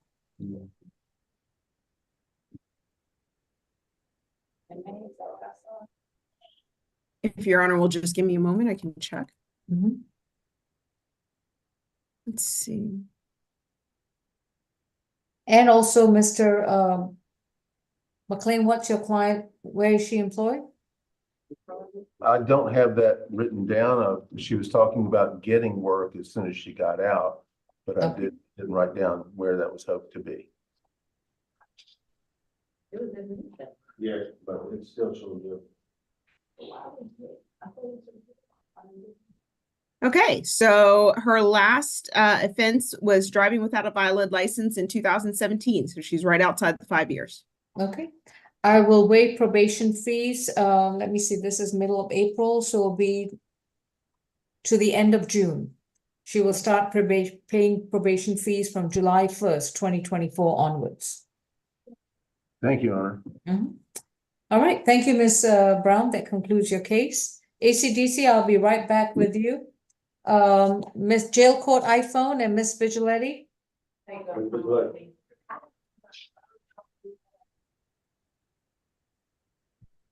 Your Honor, can we go to probation? It's gonna be Mr. Damali Griggs. Oh, we can go to probation. Ms. Vigiletti, is that the client with whom you were talking? I'm speaking with David Dakota. He was on the jail court's iPhone. Have they left? Have they left our? I believe they may have left us. We could do Mr. Griggs. In the meantime, he's here in the courtroom with us. Okay. Excuse me, Your Honor. Miss Allen's gonna take over for me. Have another engagement I have to attend to. May I please be excused, Your Honor? All right, sir. Thank you, Mr. Barnes. You have a good day. Thank you. As well. Thank you. Y'all have a great evening. You too. Ms. Washington, good morning. Is it still Good. morning? Yes, okay. Good morning, Your Honor. All right, Officer Washington, may I place you under oath for purposes of probation cases? Do you solemnly swear and affirm the testimony you provide will be the truth to the best of your knowledge? Yes, Your Honor. Appreciate it. We have a State versus Damal Douglas Griggs, case 23 CR 2630Y, in which Mr. Griggs was convicted of one or more of the following offenses: theft by taking and possession and use of drug-related objects. He's got a probation violation from that matter under case number 24 PV 650. Mr. Griggs, you've been advised of your right to remain silent, and your attorney is Ms. Vigiletti. Officer Washington, what is the violation and what's the state's recommendation? Your Honor, the defendant was required to stay away from the incident location, report to probation, have no contact with the victim, and complete a shoplifting course. As of today, the defendant has failed to provide our office with completion of the shoplifting course. It's 273 days remaining on his case. Probation at this time asks that the defendant be allowed to continue on probation. Ms. Vigilante? Yes, Judge, I spoke with Mr. Griggs. His failure to report is the result of some very significant chronic illness as well as homelessness. He has spoken with our social worker, Ms. Kasha, this morning. I think they put a plan in place for a bit of stability, and we know where we're getting medication going forward. So I'm hopeful that Mr. Griggs will be able to report. He does have the probation office address in writing, so he knows exactly where he's going. Does he have any polls at the present time? He does not. Okay. And do you accept the recommendation? Yes, ma'am. I do have some concern about the shoplifting course, just ability to complete the course. Mr. Griggs, would you like to tell the judge, have you ever taken an online class before? No. Do you think, do you use the computer? I don't know, ma'am. I can get there. I don't think I be pretty sick without how I was going to the hospital. You know what I'm saying? Because the doctor told me the hospital I got too long to live, you know what I'm saying? I can feel so sick, I can't barely go to work, you know what I'm saying? I'm sick, you know, I can't barely do that. You know, I'm real street homeless, man. I understand. Thank you, sir. So that's my concern, Judge. Do 40 hours of community service in lieu of the shoplifting class. Would that be something that he is capable of doing? I definitely think we have a better chance. Officer Washington, I'm going to amend that to 40 hours of community service. Mr. Griggs, this is going to be recorded as a probation violation. You will report to probation this Thursday. Today is Tuesday. So day after tomorrow, you must report to probation. Your attorney has written down the address where you need to report, and you must be there before 3 p.m. While you are reporting to probation every month, you must complete 40 hours of community service at any nonprofit company like the Atlanta Food Bank, Salvation Army, Goodwill. Do you know of a place where you can go to do your community service? Yes. Where? Over at Jolly World Congress Center. Where? Jolly World Congress Center. Could you repeat, Ms. Vigilante? I'm not sure, but I'm not familiar with every number. World Congress. World Congress. That is not a nonprofit agency, sir. You must go to a nonprofit agency. You know about Gateway, right? Oh, yeah, Gateway, yeah. Mr. Griggs did tell me yesterday he's worked with Gateway before. All right, Mr. Griggs, you let me know if you want to do the community service or whether you like to finish up the jail time. Oh, no, man, I like to do the community service, man. All right, you can go to the Atlanta Food Bank. Yep. You can go to Goodwill. You can go to the Veterans Office. You can go to Salvation Army, and they can use your assistance to help them do stuff that you are capable of. They won't make you do anything too strenuous if you are not capable of lifting heavy stuff or anything like that. Do you understand?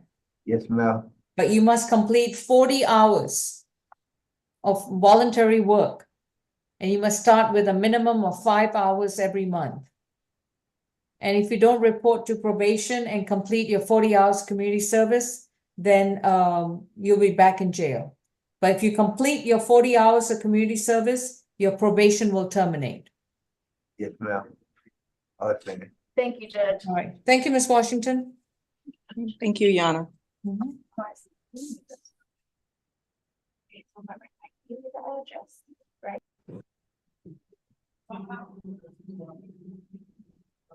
All right, jail court iPhone, is that Mr. Decoto? Yes. All right. Mr. David Decoto is case 23 CR 331F, in which he was accused of theft of services and excuse me, not accused, convicted of theft of services. He's got a probation violation stemming from that conviction, 24 PV 651. Mr. Decoto, you have a right to remain silent, as I've already advised you, and your attorney is Ms. Vigiletti. Officer Washington, what's the violation and what's the recommendation? The defendant was required to pay restitution and report to probation. As of today, the defendant still has a balance of $67 in restitution to the victim in the case. It's 78 days remaining on his case. Probation asks for the defendant be allowed to continue on probation and given 1 week to pay the $67. Ms. Vigiletti? Yes, Judge, I talked to Mr. Decoto just briefly today, and as I suspected, this is a mistake on Mr. Decoto's part. He was also on probation in Richmond County. They use a JPay app to pay fines and fees and restitution. He paid them $67 when he got out. So that's why he never reported, because this probation was set to terminate upon payment. He believed he had paid, realized, of course, when he was arrested that must have been a mistake. He is wondering, Ms. Washington, if you could shed light on what are the ways he could get this paid. His plan is to just pay this as soon as he gets out of jail. So as soon as you send over the petition, if you can actually just write down his phone number, Okay. I'll send him the link to make that payment online. May I know who is the victim in this case? Brooklyn Cafe, I believe was the name. Is that, you have to correct me if I'm wrong, Mr. Decoto. That's the name I wrote down.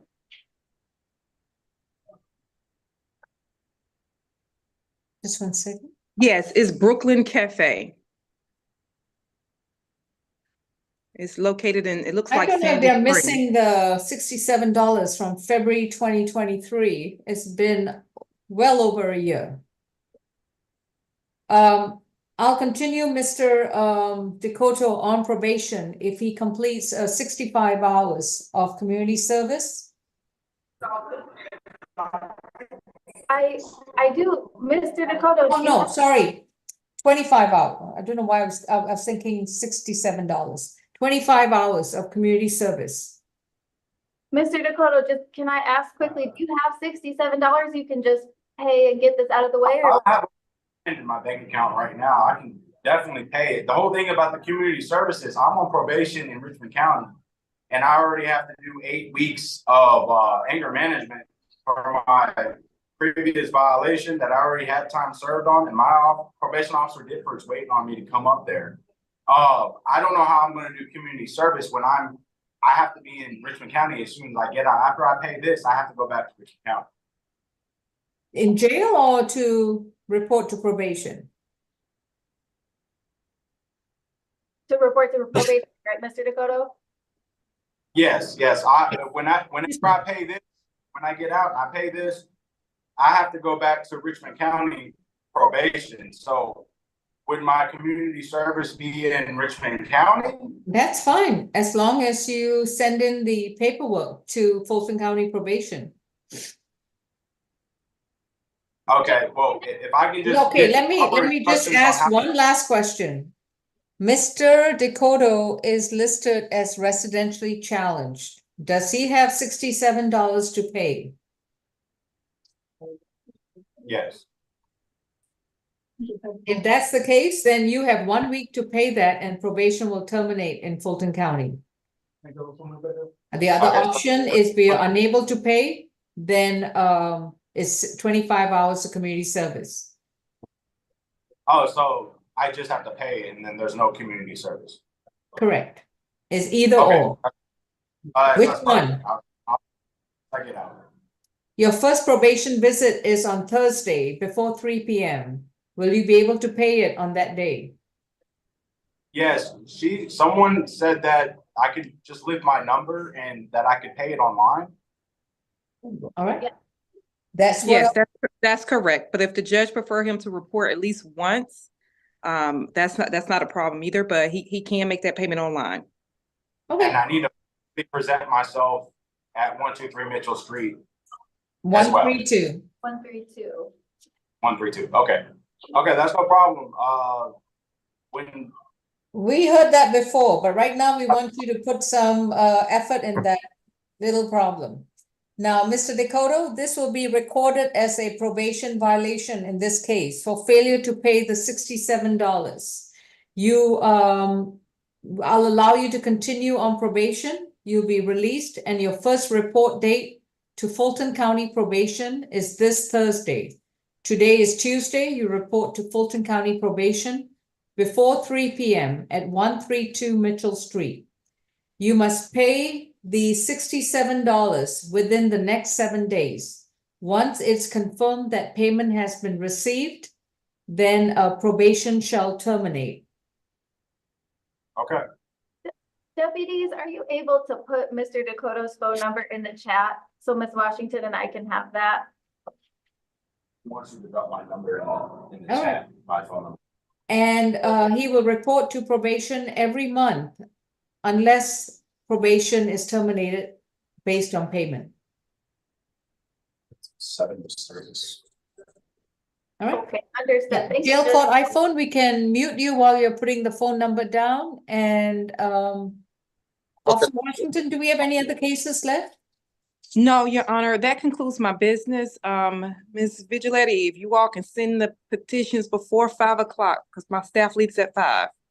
We sure can. And could I ask you a quick question? I had a conversation with another probation officer last week, and I just wanted to get some clarification on the record. If we have a client who would like to transfer their probation to another county or report remotely, do you need that as a court order? Yes, we do. Yes. Okay.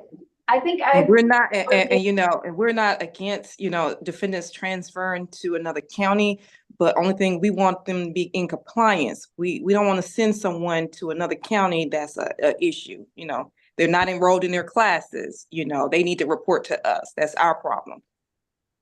Makes sense. Thank you. I believe I have mistakenly told clients before that your office can transfer without a court order. And so I just wanted to make sure I had that correct. Yes, I mean, and I would say this, Ms. Vigilante, a lot of times it also depends on the judge, you know, and I'm not going to say which judges, but some judges, they don't want transfers. Some judges don't have a problem with it. But for the most part, if it's on an order, that's the easiest fix. That's the easiest thing for our office to just go by the disposition. Okay, perfect. Thank you so much. All right, you're welcome. Thank you. Next we're gonna go to. If you don't say, I'm sorry, Deputy, what was that? At Jail Court Mr. iPhone. Dakota, if you all say, Yes, we are all set. Thank you very much. We are concluded with Mr. Dakota. okay. Next we go to position number 16. Mr. Gatson, Taji Gatson.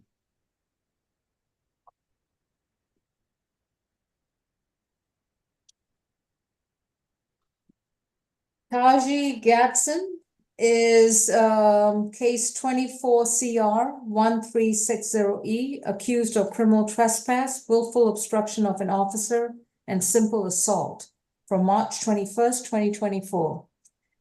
Mr. Gatson, you have a right to remain silent. Anything you say in open court, your statements can and will be used against you. You have a right to an attorney, and representing you is Ms. Vigilante. This is going to be a non-negotiated plea. Is it still non-negotiated, Ms. Vigilante? Judge, I believe Ms. Falk and I exchanged some emails. I believe we are on the same page. I believe this will be a negotiated plea. All right. Mr. Gatson, please raise your right hand for purposes of the plea. Do you solemnly swear and affirm the testimony you provide will be the truth to the best of your knowledge? Yes. Thank you. Ms. Falk? Yes, Your Honor. As to the criminal trespass count 1, we are asking that be 12 months to run concurrent with count 3. On count 2, the willful obstruction of law enforcement officer, 12 months with 40 hours community service and a $300 fine. The final count of simple assault would be 12 months, served 90 days. Credit for time served 34 days. That's from March 21st, 2024 until today. Balance probated. Stay away from 216 Peachtree Street in Atlanta, Georgia, and no further violent contact with Officer Huff of the MARTA Police Department. We are also agreeable to having your honor order that his probation may be transferred or do reporting remotely to Philadelphia. So that's completely up to your honor, but I think that was the sticking point between myself and PD Vigiletti, and the state doesn't have a problem transferring his probation. The state would ask the defense to stipulate to venue, factual basis, and identification for the purposes of this plea. That's all. All right. I most likely would do remote reporting. So, Ms. Gatson, Ms. Vigiletti, do you so stipulate? We do, Your Honor, for the purposes of the plea. I will just briefly add, Mr. Gadson's mother is here, Cinquetta Bond. She lives in Philadelphia. She's been working hard to get Mr. Gadson set up with some services there, so that's why we were making that request.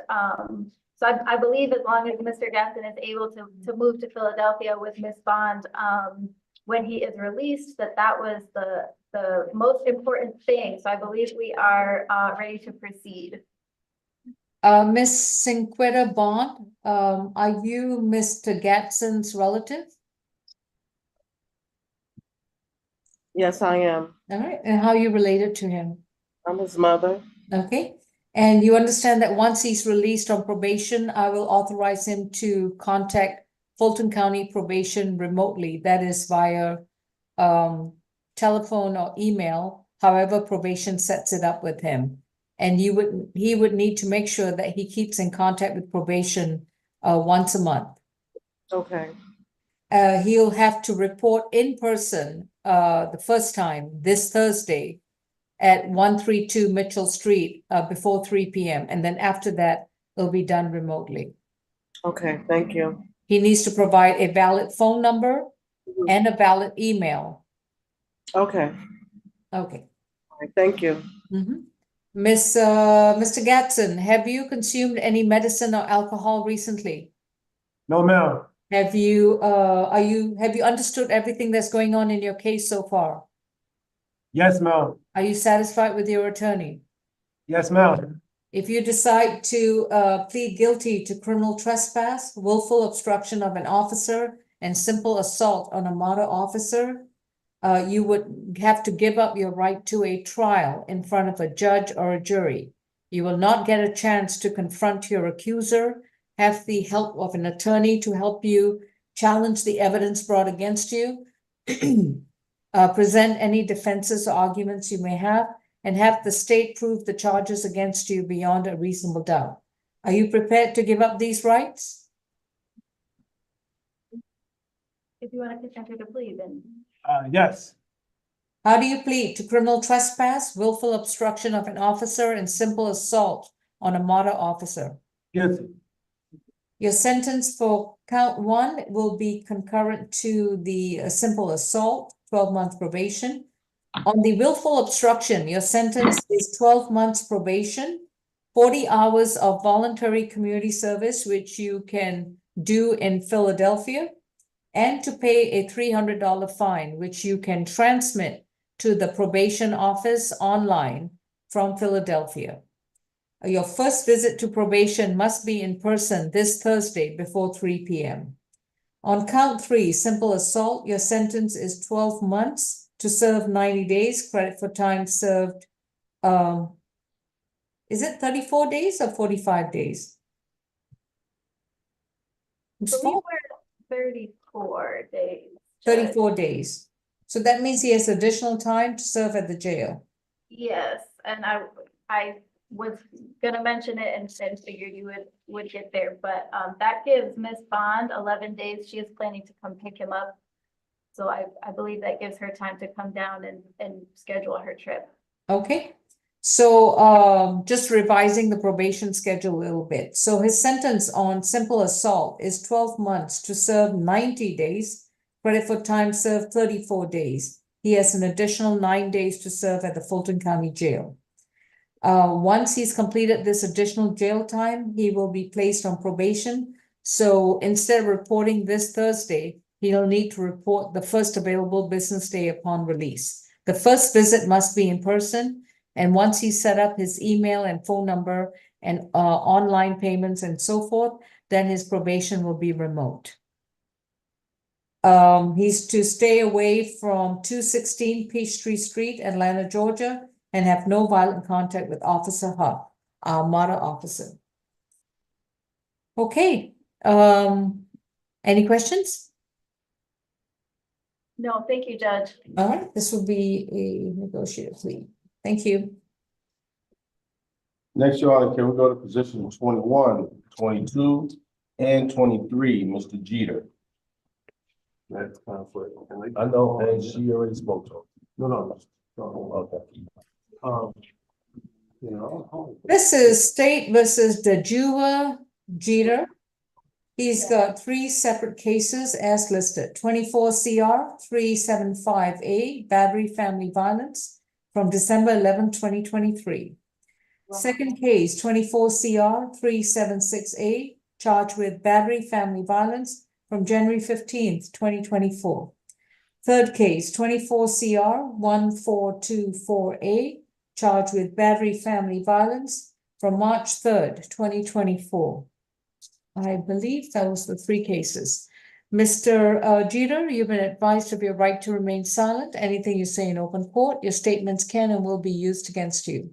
You have a right to an attorney, and representing you is going to be Ms. Maureen McLeod. Ms. McLeod, how are we proceeding with Mr. Jeter's 3 cases? Your Honor, this is going to be a negotiated plea. All right. Mr. Jeter, please raise your right hand. Do you solemnly swear and affirm for purposes of the plea that your statements will be true and correct to the best of your knowledge?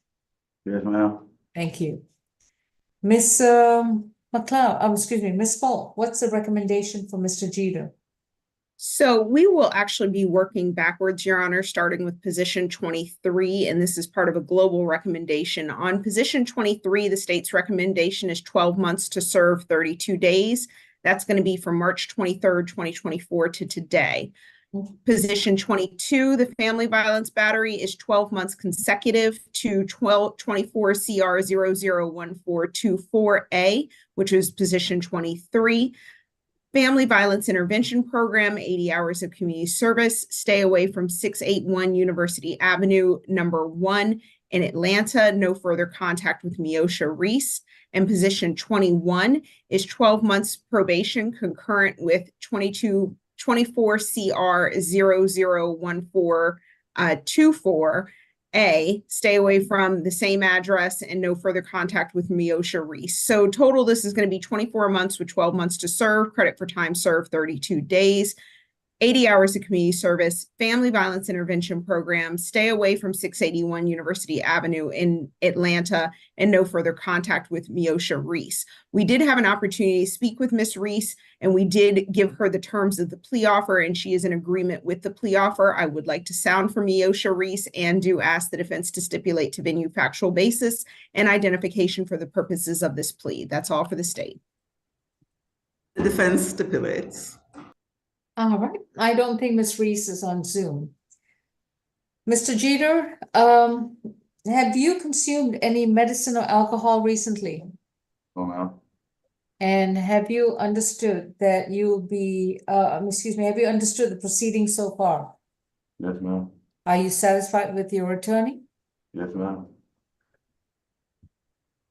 Do you have an understanding that you're pleading to 3 separate counts of battery family violence, which will be on your record? Yes, ma'am. And you understand that as these convictions are on your record, any subsequent arrest for a similar offense can be a felony charge? Yes, ma'am. Are you still willing to move forward with this plea freely, willingly, and voluntarily? Yes, ma'am.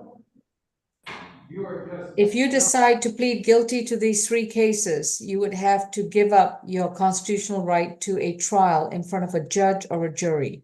You will not get an opportunity to have the assistance of counsel to go back to court, to confront your accuser, challenge the evidence and witnesses that would be brought before you, to present any defenses, arguments, and mitigating factors if you choose to do so, and also lose the chance to have the state carry the burden to prove the charges against you beyond a reasonable doubt. Are you prepared to give up these rights? Yes, ma'am. How do you plead to each count of battery family violence in positions 21, 22, and 23 as identified? Guilty. Right? For position 23 on the battery family violence, your sentence is 12 months to serve 32 days. And he's already served the 32 days. Would that be correct? That is correct, Your Honor. All right. So that would be a conclusion of that sentence. However, on position 32, for the conviction of battery family violence from January 15, 2024, this will be 12 months to serve on probation consecutive to position 23, which means now he will report to probation. While he's on probation, he will complete a domestic violence intervention program. He must enroll in those classes within 30 days of being released and begin those classes within 60 days of being released. He's also to complete 80 hours of voluntary community service at any nonprofit agency that's not a church and not a school. And he must begin with a minimum of 5 hours, beginning the first 30 days and a minimum of 5 hours every month thereafter. He's to have no contact with Moesha Reese and to stay 200 yards away from 681 University Avenue in Atlanta, Georgia. With regards to position 21, for the third conviction for battery family violence, it will be 12 months concurrent with position 22. And that would be also serving it on probation to do those domestic violence classes in accordance with the schedule set, to do the community service in accordance with the schedule that's been set. Again, to have no contact with Moesha Reese and to stay away from 681 University Avenue. Your Honor, I just wanted the court to know that he shares 3 children with her, and we do understand the no further contact. But I was wondering if the order could say that they can be third-party transfer of the children. How old are the children? They are, I think he told me one was 5. Mr. Jeter, how old are the children? 2 and 3. One deceased in January. One is less than 1 year old? No, she's deceased. I'm sorry, she passed away? Deceased. Oh, I'm you didn't so tell sorry. me that. What are the ages of the other 2 children? 2 and 3. 2 and 3. And are you married to Miss Moesha Reese? No, Your Honor. All right. You will need to file a legitimation action in order to get a court order to have visitation and joint custody with the 2 children. You cannot have any contact with Miss Reese and the children until you get a court order. And then I will let Superior Court decide whether a third-party transfer is appropriate or whether this should be supervised visitation. Thank you. But until he gets a court order, he's not allowed to have any contact with Miss Reese and the 2 children in question. Yes, ma'am. Thank you. Thank you, Your Honor. That concludes my business before the court. May I be excused? Yes, Ms. McLeod. Have a good week. Thank you. Thank you. Same to you, Your Honor. Mr. McLean, Yes, Your Honor. was that your client at ACDC? Yes. Which person? The one on the screen? Oh, hi. I have about 3 or 4 people left. Okay, we've already done Ms. Worthy. Who is? Your Honor, is position 8 and 9, Ms. Latoya Dixon. Okay. That is my case, Your Honor, yes. Okay. I'm sorry, may I briefly interrupt? Is this Mr. Slayton at medical? Medical, who do we have, please?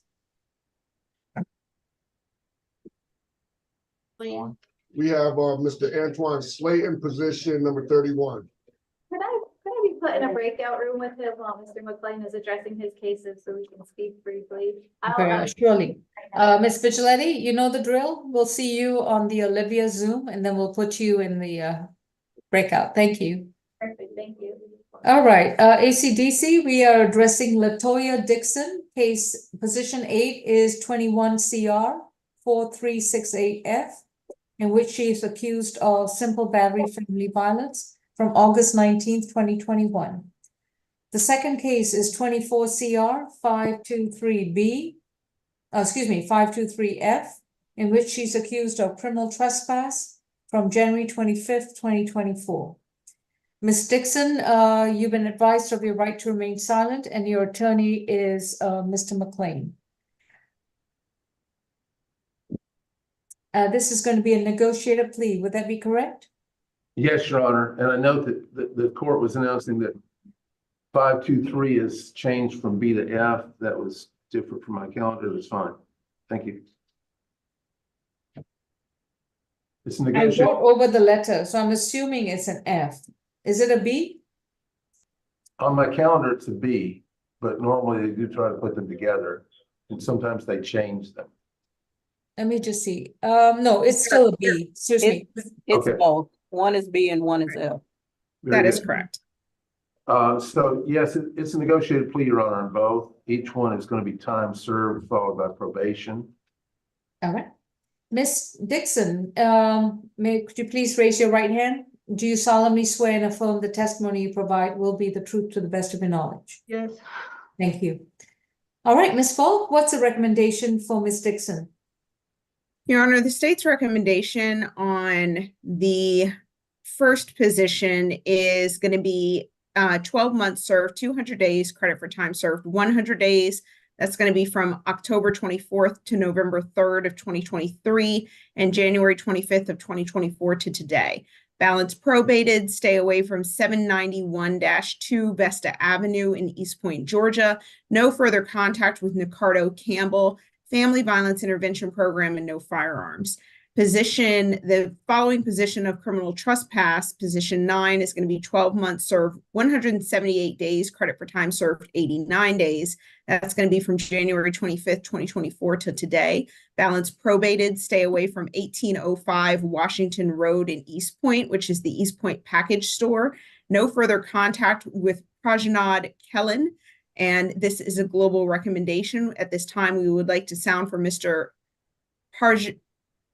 Prajanad Kellen and Mr. Nicardo Campbell, and the state would ask the defense to stipulate to venue, factual basis, and identification for the purposes of this plea. Mr. McLean? We do so stipulate for those purposes, Your Honor. Okay. Ms. Dixon, have you consumed any medicine or alcohol recently? No.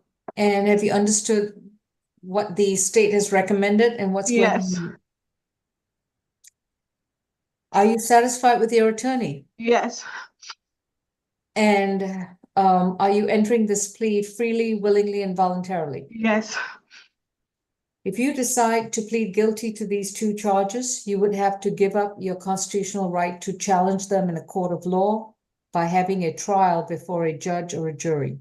You will not get a chance to confront your accuser, to have the assistance of counsel, to go back to court and present your defenses and arguments, challenge the evidence brought before you, and have the state prove the charges against you beyond a reasonable doubt. Are you prepared to give up these rights? Yes. How do you plead to simple battery family violence involving one Nicardo Campbell? I'm guilty. How do you plead to 1 count of criminal trespass at the East Point package store? I'm guilty. Your sentence for the simple battery is 12 months to serve 200 days, credit for time served 100 days. Your jail time is concluded, but you'll be placed on probation. You'll report to probation this Thursday before 3 p.m. at 132 Mitchell Street. While on probation, you are to have no contact with Nicardo Campbell, to stay away from that location at 1791-2 Vesta Avenue in East Point, and also to enroll in a domestic violence intervention program. You must enroll in this program. Given the remainder of the time left on your sentence, you must enroll within 45 days of being released and start your classes immediately. Do you understand? Yes, a question. Do I go home? You will be released so you can go home, but home cannot be Vesta Avenue. Oh, no, that's not my home. Okay. But it's more important that you report to probation every month and that you start on your classes. Oh, I will. Otherwise, you're back in jail. Oh, baby, I'm not coming back. I learned my lesson. That's it for On me. the criminal trespass, how do you plead? I'm guilty. Okay. That sentence is going to be 12 months to serve 178 days, credit for time served 89 days. Again, that jail time is concluded and you'll be reporting to probation this Thursday before 3 p.m. You Okay. cannot return to the package store at 1805 Washington Road in East Point, Georgia, and you're to have no contact with Mr. Prajamant Kalin. I guess whoever works at the store. Okay. All right. I think it's Thank Praj Anand. I'm sorry, Mr. McLean, what did you say? I think it's probably Praj Anand. Praj Anand, okay. Your Honor, because my client will be on probation for several months, it looks like at least 6 while paying $49 per month. And that FVIP is so very expensive. I wondered if the court could give 2 or 3 months forbearance. I will waive probation through the end of June. She will start paying probation fees from July 1st onwards. Thank you. All right, thank you, Ms. Dixon. Thank you. Next is position 32 and 33, Ms. Troutman. Ms. Troutman is 32 and 3, yes. Mr. McLean, how are we moving forward with Ms. Troutman? I had put in the announcement that she will announce today. Your Honor, our conversation on yesterday was that she was in court. I have left a message with one of our felony lawyers. She apparently was in court yesterday with, 32 involves a Mr. Witherspoon, but 33 involves a Mr. Sutton. There was an ag assault case of 3 counts. One count was dismissed. And I believe 3 years probation was given on the remaining 2 counts with regard to Mr. Sutton on a felony yesterday in another courtroom in Superior Court. And so I asked whether this case from 2022, May 4th, 2022, I said, well, was that discussed? And she said that it was not. And I was surprised because if they were thinking that ag assault counts with this same person would be suitable for 3P. I was hoping that maybe we could talk about something different than 54 extra days on this one. Okay. So right now, Antronica Rashandra Troutman. Right, say Antronica. It does look like Antronica. I pointed that out to her, but it's Antronica. Andronica? Is that Antronica, yes. Andronica Troutman is got 2 open cases pending in state court of Fulton County, 23 CR 1175A involving one Michael Witherspoon for charged with criminal trespass from February 28, 2023. Her second case is 23 CR 7975A accused of battery, family violence involving one Reginald Sutton, and this is from May 4th, 2022. Ms. Troutman, you've been advised of your right to remain silent, and your attorney is Mr. Michael McLean. How would you like to move forward with these 2 cases right now? I would like to, Your Honor, I would like to ask Ms. Falk if it's possible if we could do a counter offer to time serve this second case. In light of, I've checked on the computer and she also showed me her Senate sheet. In light of the 2 piece she just got with the same victim on the 2 AAs. No, I understood that, Mr. McLean, but like you said, she was going to let us know how she'd like to proceed. So let me address one question at a time. Ms. Falk, do you have a response to Mr. McLean's, I don't know, some counter offer she sent you? Counter offer. Yes, Your Honor. Going over her history, the state's not inclined to change our recommendation. If he wants to go non-negotiated, you're more than welcome to, but we're leaving our recommendation as is. All right. Understood. McLean? Ms. Troutman, do you want to go forward with the non-negotiated plea as we discussed, or would you rather I say not guilty and bond request? Not guilty. Okay, let's do the not guilty bond request, Your Honor. We will Alright. make the formal reading of the accusation in number 33. Now, she doesn't have a problem with number 32, but the state is saying it's a global recommendation. One is a trespass and one is not, so I'm not sure they're terribly related, but the state does have the right to make a global recommendation. And so the state has the right to tell me what they would rather do on 32 in light of a not guilty on 33. Would you like to file a waiver of arraignment for both cases, or would you like me to arraign them? Well, we can file a waiver arraignment in both cases, Your Honor, but I think she'd like to go forward with 32. 32 is not really a problem. 32, but the nature of 32 is just, it's a trespass. So is she, all right? I'm really confused now. Is she pleading yeah. not guilty to battery family violence from May 4th, 2022? But she Correct. wants to plead guilty and accept the state's recommendation to the criminal trespass from February 28th, 2023 involving Michael Witherspoon. Is that your announcement, Mr. McLean? Well, correct, Your Honor, except we're not trying to hold the state to something they didn't offer because they said it was a global recommendation. We respect that. All right. Mr. McLean, Your Honor, can we hold on this for a moment? Mr. McLean, can you send me over because I cannot find where she entered a sentence on that SC case. Can you send me over the paperwork that shows her sentence? Okay. Because So it's right not in now- the books, right? I Okay, think I can do that, yes. since, Okay.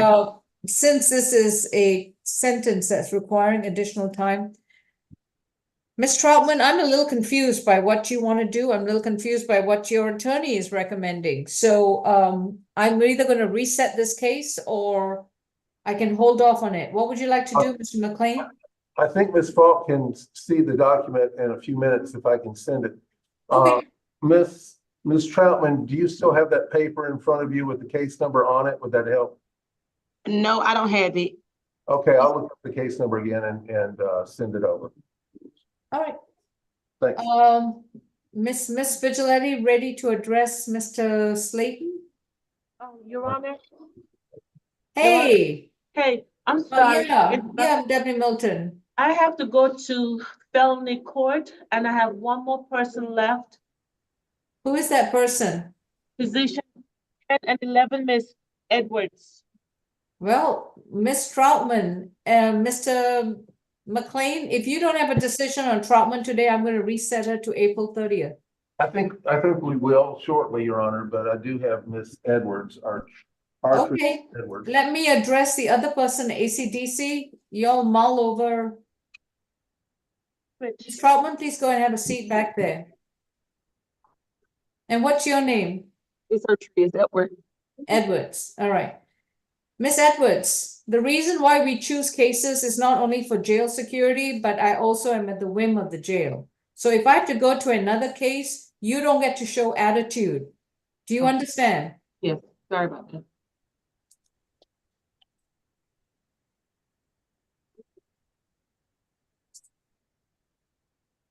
This is Atrius Edwards, position number 10, 24 CR 372Y.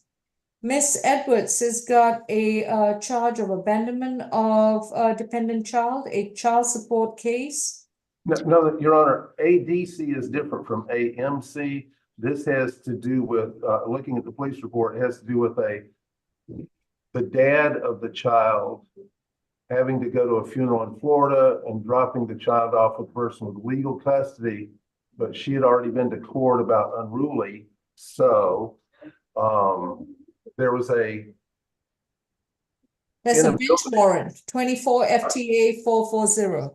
Right, and then later on, she missed court on March the 28th, Your Honor. She had two courts that day. One was just a traffic thing in Clayton. And she went to that, but she wasn't picking and choosing between cases and thinking a traffic case was more important than this. The problem was, is that when the notice went to the mailbox for this case, she didn't open that mailbox until she got home that night. And so that was, I believe, probably on a Friday, she believes. Well, let me just clarify one thing first. Ms. Yes. Edwards has been advised of the right to remain silent, and her attorney is Ms. McLean. And she's entering a not guilty plea on both cases. Are you submitting a waiver, or would you like me to arraign the cases? I can do a waiver, Your Honor. We don't need to read them, no. Okay, so this will be a waiver of arraignment for positions 9 and 10 for Trias Edwards. 10 and 11. Sorry, 10 and 11, so you're correct. Thanks. This will be a waiver of arraignment, all right? And her bond was obviously forfeited for failure to appear in court on March 28th, 2024, and a bench warrant was issued. Let me Right. see now. If I could address the facts on that, Your Honor, basically, once she got to the mail and saw that she had just missed court on that very same day, the first thing she could do was on Monday, get hold of our court. And they said, yeah, you missed court, there's a bench warrant. Okay. And Ms. Falk, do you have any argument about the bond that's presently been forfeited? Yes, Your Honor, I'm not sure how I just missed court is really a valid excuse for missing court. I understand that she had apparently multiple cases that she had to appear in court for, but you don't, kind of P.D. McLean hit this on the head. You don't get to pick and choose which ones you get to show up for and which ones you decide to skip out on. And regardless, she skipped out on this, and we are asking that the bench warrant remain as set. I'm sorry, the state may have missed the part where I said she opened her mailbox to find out she had missed court. So she didn't pick and choose. That was my point. All right, understood. She called as soon as she could. Her bond is going to be amended to $1,000 signature bond through pretrial. She'll have to report to pretrial on a level 2 twice a month. Again, no violent contact with Amon Edwards, and to be compliant with any defects conditions. And that's on case number, That's on the abandonment charge. On the bench warrant, it will be $1,000 signature bond through the jail. okay. Will we need two separate orders for 10 and 11 or just the one? I assume so, since the bond is forfeited. Due to the nature of two separate cases being filed, I think that would be best. Okay. Miss Edwards, you'll be released on a signature bond through pretrial on the abandonment child issue. Please remember to report to court twice, to pretrial services twice a month. And if you get arrested again for anything else, that signature bond will disappear. On the other hand, also, please remember to check your mail every day. This is not a weekly thing. This is an everyday thing, Monday to Friday or Monday to Saturday, whenever mail's delivered. And keep up with your court notices and make sure we have a current address on you at all times. Thank you. Thank you so much. Okay, I think that concludes ACDC. Would that be correct, Miss? We still have Miss Troutman. I'm about to look up the felony case number for Troutman and send that. Right. P.D. McLean, what I'm saying is I already looked at the felony case number. There is no sentence included in there. I did reach out to the clerk's office to ask them if they could send me any sort of sentence that they have on this case, but currently I'm not showing a sentence on that case. I got you. You're saying on Odyssey, I'm not going to find anything you're not finding. I got you. Correct. I mean, you're more than welcome to look. Maybe I missed it, but it's currently No. showing no disposition. Earlier today, I looked at a 6 and thought it was a 3, so I think you're ahead of me. Okay, so Mr. McLean, are we resetting Miss Troutman? I'm afraid we'll have to, if there's nothing in Odyssey, Your Honor. Okay. Ms. Troutman has a piece of paper, but it's not right behind you, Ms. Troutman. That's what you were saying, you got one key. No, I don't have it. All right, it's possible that a disposition was entered, but it's not been updated on Odyssey yet. On Right. Ms. Troutman's cases, I'm gonna reset it to April 30th because it won't prejudice her, given the fact that she's got the other open case. Today is Tuesday. At that time, Ms. Troutman, you will speak to Mr. McLean. And if you have any information about the disposition in your felony case, that would be a good time to share all the details with Mr. McLean. Your Honor, could we make that 2 days from now instead of 7? All right, I'll make, let's put it as an add-on for, for what's the date? April 25th. Correct. Thank you so much. Okay, Thank you, Your Honor. thank Bye, you. everybody. Thank you, Deputy, thank you. Reset 425. Ms. Freeman, you can go ahead and mute. Yeah, that's good. We'll get to you in just a minute, okay? You can mute your video. All right, and who do we have at medical, please? This is position number 31, Mr. Antoine Slayton. Okay, do you have any additional cases, Deputy, in that location?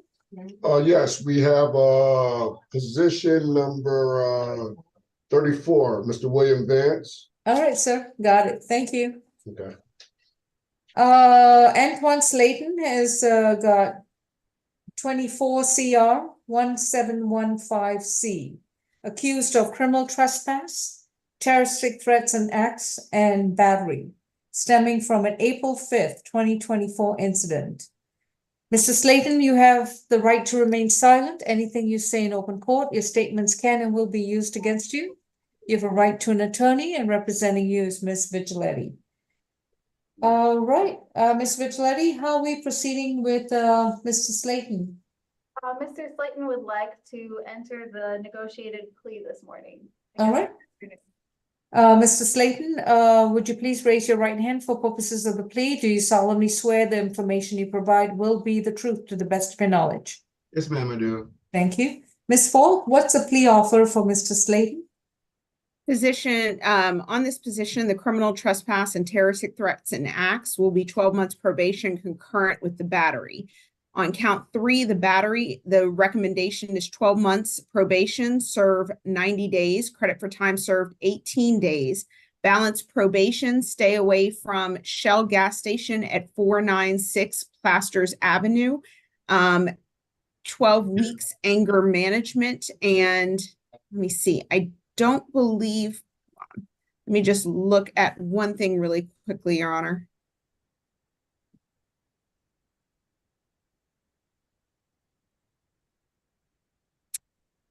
We are also, and the state would just need to add no further contact with Aqib Habib, who works at that location. I know that is an add-on, and I just wanted to make PD Vigiletti aware of it. I omitted it in error. We would like to sound for Mr. Aqib Habib, and we would ask the defense stipulate to venue factual basis and identification for the purposes of the plea. Ms. Vigiletti? So stipulated, Mr. Slayton, is it okay that we've added no contact with the Shell gas station owner to the requirements? I figured that would be okay. It's my understanding that they don't know one another. Well, yeah, and he's required to stay away from the Shell gas station, so I think distance makes for better friends. Yes, that's perfectly fine. All righty. No, there. And you so stipulate, Ms. Vigiletti? Yes, Judge. Okay, Mr. Slayton, have you consumed any medicine or alcohol? No, ma'am, I haven't. And have you understood the proceedings so far? Yes, ma'am, I have. Are you satisfied with the legal services you've received? Yes, ma'am, I am. And is anybody forcing you, inducing you to take this plea offer today? No, ma'am, they're not. If you decide to plead guilty to these charges, you would have to give up your constitutional right to a trial in front of a judge or a jury. You will not get the opportunity to challenge the evidence brought before you, to confront your accuser, to have the assistance of counsel to present your defenses, arguments, or any factors that you'd like a jury to consider, and also give up your right to have the state prove the charges against you beyond a reasonable doubt. Are you prepared to give up these rights? Yes, ma'am. I'm sorry? Yes, ma'am, I am. How do you plead to one count of criminal trespass, terroristic threats and acts, and battery against Mr. Aqib Habib? I plead guilty. I'm sorry? I plead guilty. Just to get the case over with, I plead guilty. No, Mr. Clayton. You know, when you talk too much, that's when you get into trouble. If you want to sit up straight and understand what you just said, if you want the case to just get over with, I don't think you are acknowledging the guilt of this offense. You're doing it just to get out of jail. No, ma'am, And I don't believe that you was attacked. truly, Mr. Slayton. when you become flippant and you talk too much and you don't listen to your attorney and you don't listen to the court, you're just putting your foot into it. I don't believe that you are entering this plea in order to acknowledge your culpability. In other words, you're not acknowledging that you committed these crimes. You're doing it just to get out of jail. And if that's the situation, I don't believe that you're being honest about being on probation or staying away from that location. I don't believe anything that you have to say. Do you understand, Mr. Slayton? I ask these questions in order to make sure that you're being honest and that you are freely, willingly, and voluntarily giving up your constitutional rights and agreeing that you committed these crimes and that you're willing to pay your price. That is to go on probation. I don't get that, especially when you are so flippant and to say, I just want to get this over and done with. Those are not the kind of statements you say. Your Honor, what I'm saying is, I mean, what I'm saying is, I'm just trying to get it over with. Judge, if I may, Mr. Slayton and I had a discussion. I don't mean to be rude or nothing. Mr. Slayton, just give me a minute, okay? Please just remain silent. We had a discussion about the possibility of resetting this case a week because he is on probation already. And so I said, hey, do you want to reset this case for a week so I can have a chance to speak with your probation officer? And where we landed at the end of that conversation is, no, I just want to get it over with. In the Tell sense, you what, I Ms. don't want to delay a plea. Ms. Vigiletti, I'm so sorry to interrupt you, but if he accepts this plea and this sentence, he has to complete an additional 27 days. Yes. I'm going to reset him to this Thursday, and maybe you can have a conversation with him about number one, how to address the court, and number two, how to be not so flippant about his responses. Understood. Because there is a reason why I have these questions. I don't ask it because, you know, I have a lot of oxygen to waste. I ask these questions because it's required by law. Understood. Mr. Slayton, we're going to reset your case to this Thursday, April 25th. And after you have a discussion with your attorney, maybe you can understand, completely understand what a plea hearing is all about. Thank you. Can I have a question, Your Honor? Sure. Okay, so if things don't work out, so how much time did I'm looking at? No means no. We're gonna reset this case, so I'll come talk to you on Wednesday. So I'm gonna talk to you tomorrow afternoon, okay? You'll come see me tomorrow? I am gonna come see you. Okay, thank you. Okay. It's at April 25th at 9 a.m. as an add-on. Thank you. Thank you, Judge. Next case, Deputy at Medical. We have position number 34, Mr. William Vance.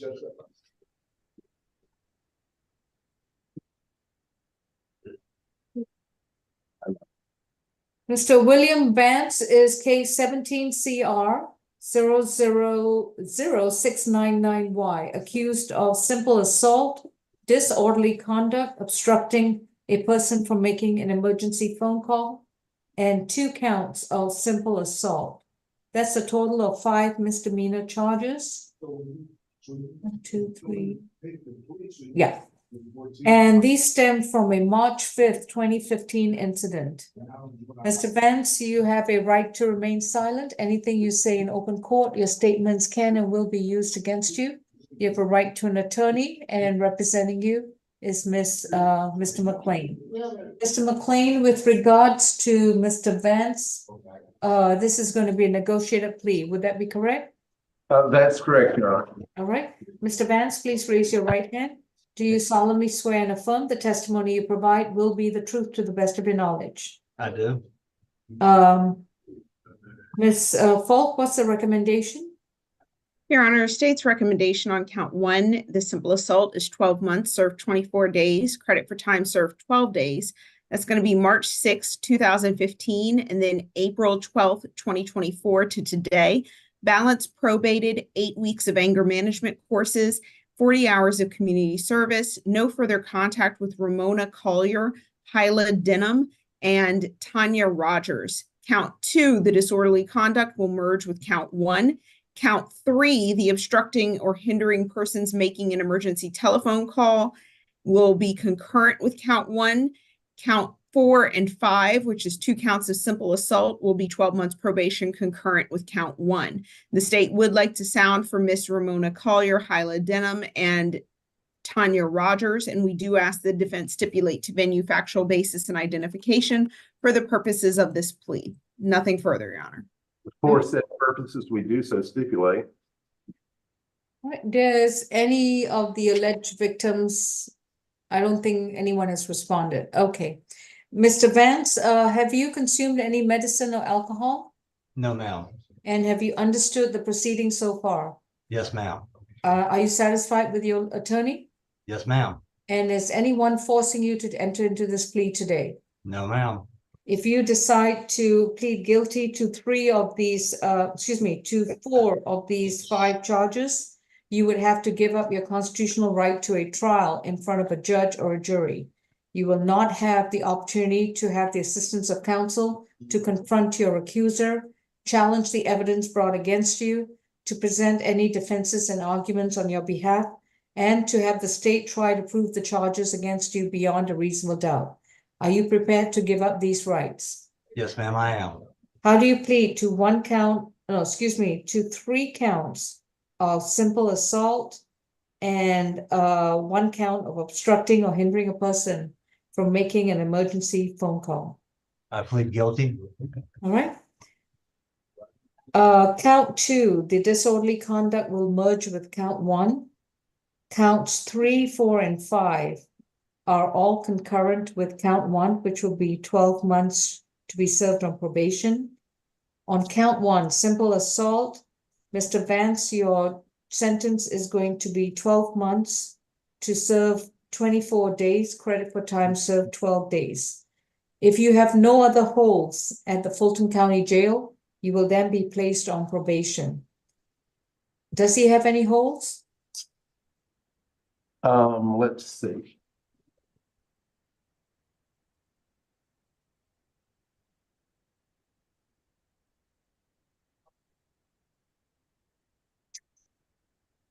I don't see anything with respect to other than the simple assault bond. I'm assuming it was a bench warrant. Right. Okay. So with regards to the count 1, the sentence is 12 months to serve on probation after being given credit for the 24 days. You will report to the Fulton County Probation Office this Thursday, April 25th before 3 p.m. The office is located at 132 Mitchell Street in downtown Atlanta. While on probation, you will complete 8 anger management classes to begin within 30 days of being released. You're also to complete 40 hours of nonprofit community service, volunteer service with any nonprofit agency. And you can do that at any nonprofit agency that's not a church and not a school. You must begin with 5 hours per month in the first 30 days and 5 hours minimum every month thereafter. You're to have no contact with Ramona Collier, Hyla Denham, and Tanya Rogers. That concludes your sentence. Thank you. Thank you, Judge. Thank you, Your Honor. Position number 29, Mokel. 29, okay.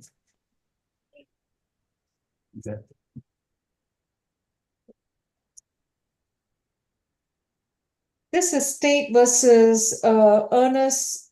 Did you say Muckle? I did. Okay, this is Ernest Muckle, and Mr. Muckle is accused of forgery in the 4th degree from December 18, 2023. Mr. Muckle, your case is 24 CR 17878. You have a right to remain silent. Anything you say in open court, your statements can and will be used against you. You have a right to an attorney, and representing you is Miss Vigiletti. Miss Vigiletti, this is still going to be a negotiated plea. Yes, Judge. All right, Mr. Muckle, please raise your right hand. Do you solemnly swear and affirm the testimony you provide will be the truth to the best of your knowledge? Yes, ma'am. Thank you. Mr. Muckle, okay, let me see. Ms. Falk, what's the recommendation for Mr. Muckle? Your Honor, the state's going to modify our recommendation just a bit. We're going to recommend 12 months, serve 90 days, credit for time served 15 days. That's going to be from April 9th, 2024 to today. Balance probated, 40 hours of community service, an anti-theft course. Stay away from Wells Fargo at 479 Stovall Street in Atlanta. So we are reducing our jail time from 120 days to 90 days. The state would ask the defense to stipulate to venue, factual basis, and identification for the purposes of this plea. We do stipulate, and Mr. Muckle, I just want to clarify, as we talked about yesterday, this jail gives double credit. So the prosecutor is now recommending 90 days with double credit. That would be 45 actual days here. You have served 15. So we're talking about 30 more instead of 45 more now, okay? Yes, ma'am. Okay. All right. Mr. Muckle, have you consumed any medicine or alcohol? No. I'm sorry, repeat. No, ma'am. All right. And are you satisfied with your attorney? Yes, ma'am, I am. Have you understood her conversations with you as well as the proceedings so far? Yes, ma'am. If you decide to plead guilty, you would have to give up your constitutional right to a trial. You will not get a chance to have her assistance to go back to court, to challenge the evidence brought before you, to confront your accuser, present any defenses or arguments, and have the state try to prove the charge against you beyond a reasonable doubt. Are you prepared to give up these rights? Yes, ma'am. How do you plead to one count of forgery at 4th degree with the Wells Fargo Bank? Guilty, ma'am.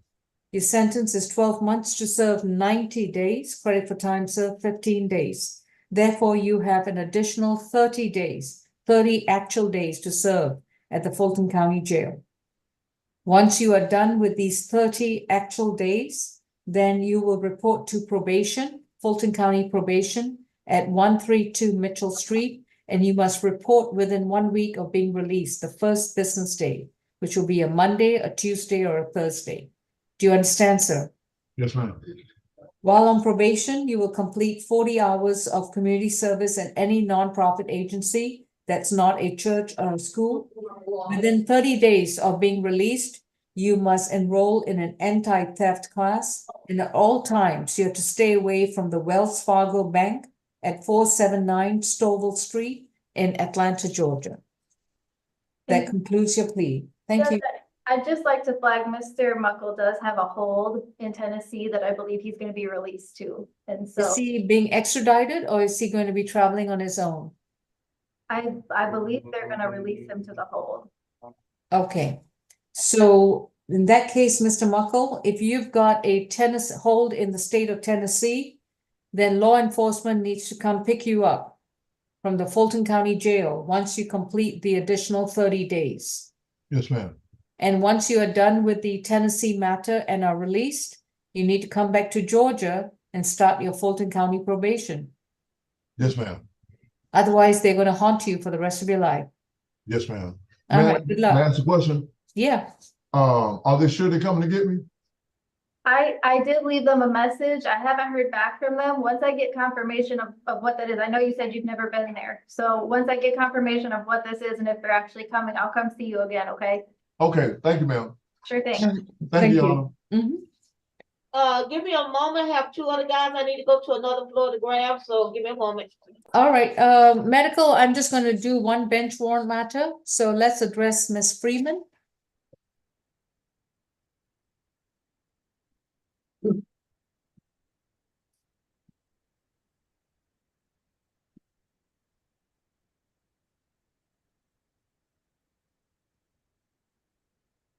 Miss Khadija Freeman, are you on the iPhone?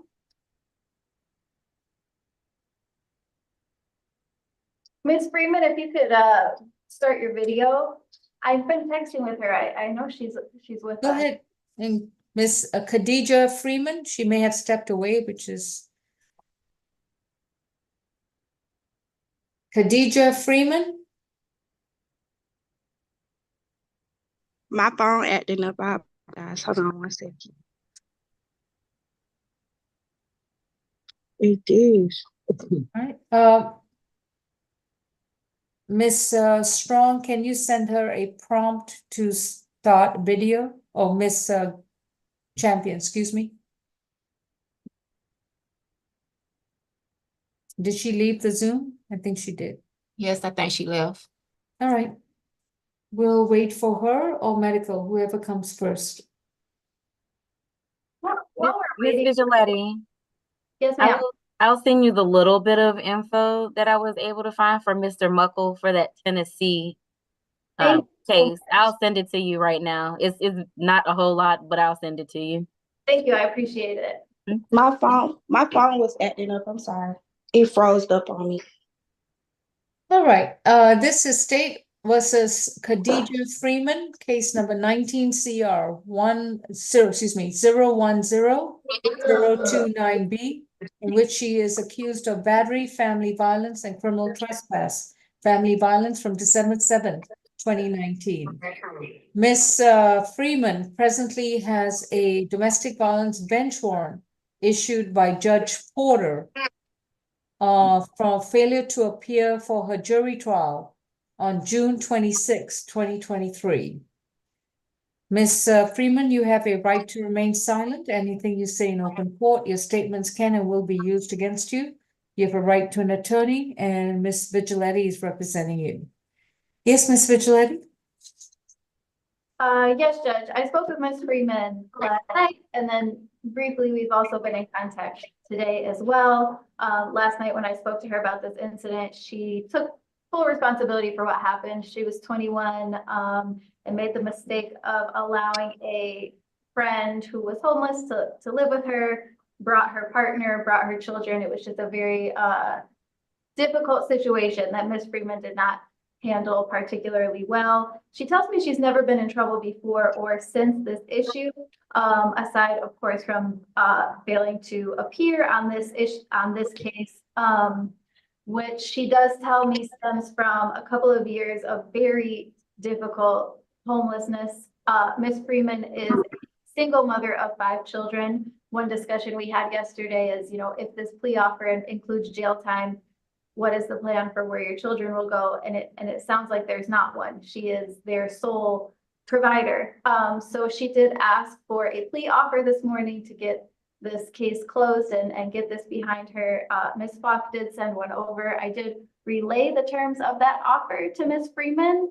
And she is prepared to enter a plea today because she is a single mother and is telling me that she's not been in trouble before or since. I was wondering, Ms. Falk, if you'd be agreeable to anger management rather than family violence intervention program, just because it is a little bit less burdensome on Ms. Freeman, who is working at Family Dollar and supporting 5 children, the youngest one being 6 months old.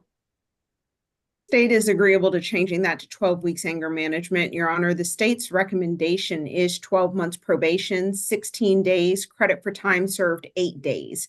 That's going to be December 8th to December 9th of 2019, March 23rd to March 26th of 2022, and then November 22nd to November 23rd of 2022. We are also asking for family violence intervention program for, 12 weeks of anger management courses, 40 hours community service, no firearms, and no further contact with Nifiasa Hammonds, Nifiassa, last name Hammonds. The state would ask the defense to stipulate to venue, factual basis, and identification. We would like to sound for Ms. Hammonds at this time. Nifiasa Hammonds? It's not Thesia.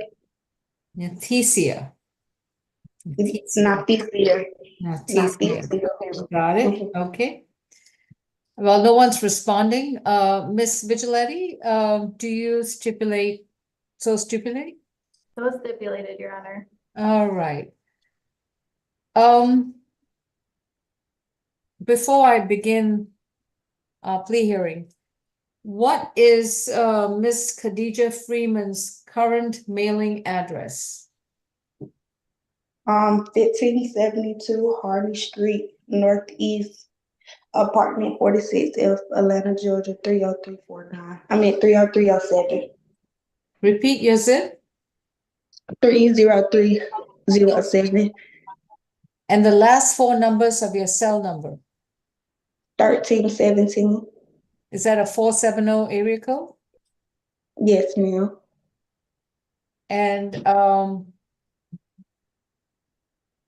probation will have to have her current email address. I have an iCloud. Is that your current email? Khadija.freeman4@icloud.com.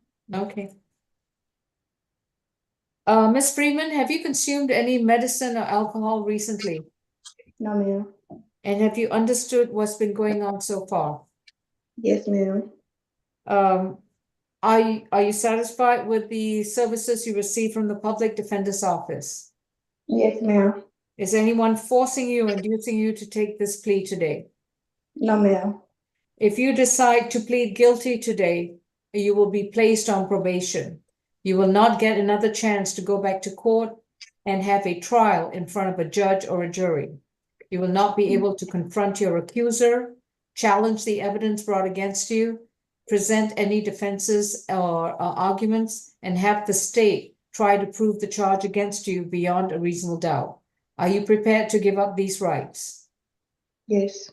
How do you plead to one count of battery, family violence, and one count of criminal trespass, family violence? Guilty.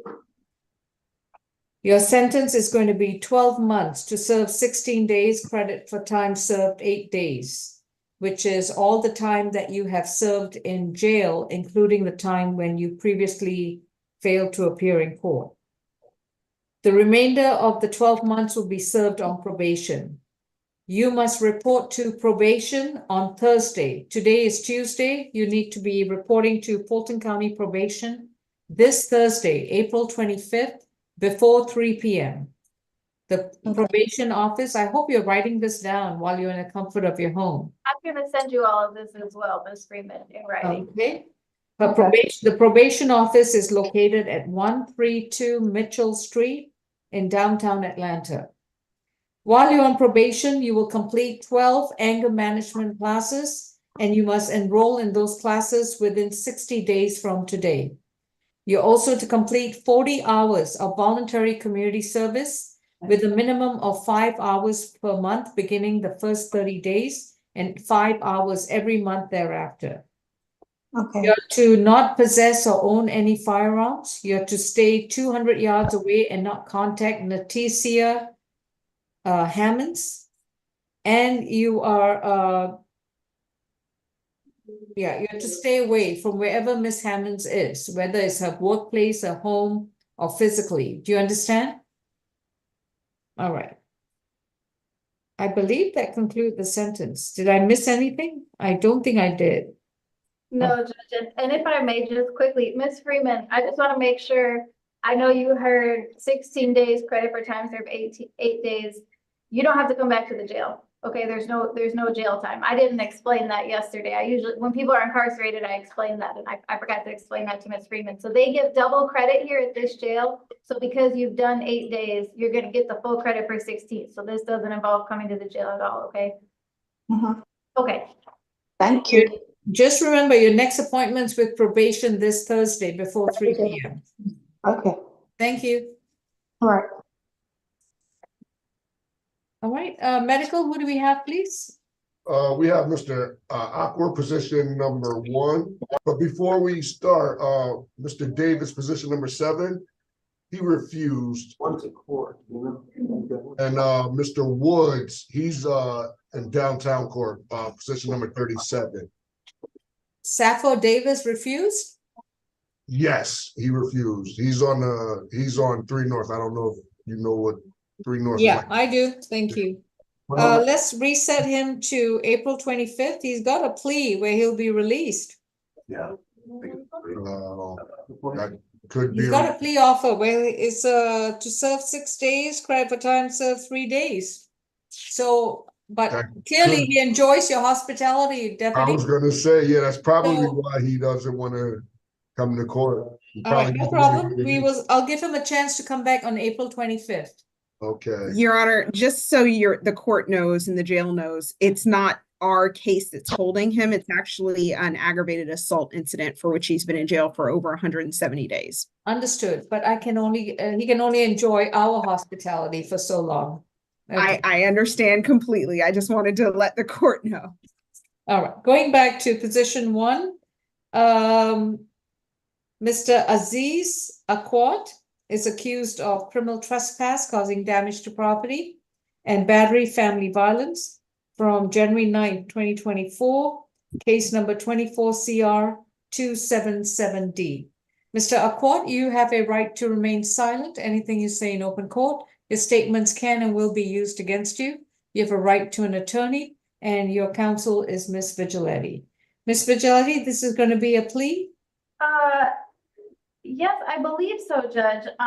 This case, I am sort of fill-in attorney for Ms. Emily Bronstein. I don't know, Ms. Falk, did you see the email between Ashley Stafford and Emily Bronstein that they came to a plea agreement on this case? I did, yes. Are you agreeable to moving forward with the plea that they agreed to? I guess my understanding is that Judge Adeline was out of town, and so they put this on SAP to sort of expedite because Mr. Akwat has been accepted into Trinity House. Right. So I'm seeing, Your Honor, essentially, there is the defense has agreed with the recommendation made by a different ASG, and so that will be binding.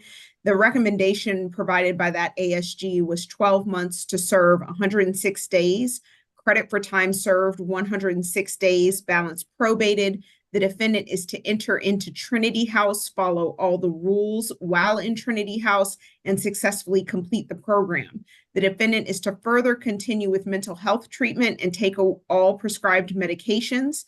It is further requested that the defendant have no contact with the victim, Azizi Akwat, same last name, and stay away from the incident location, which is 3085 Empire Boulevard.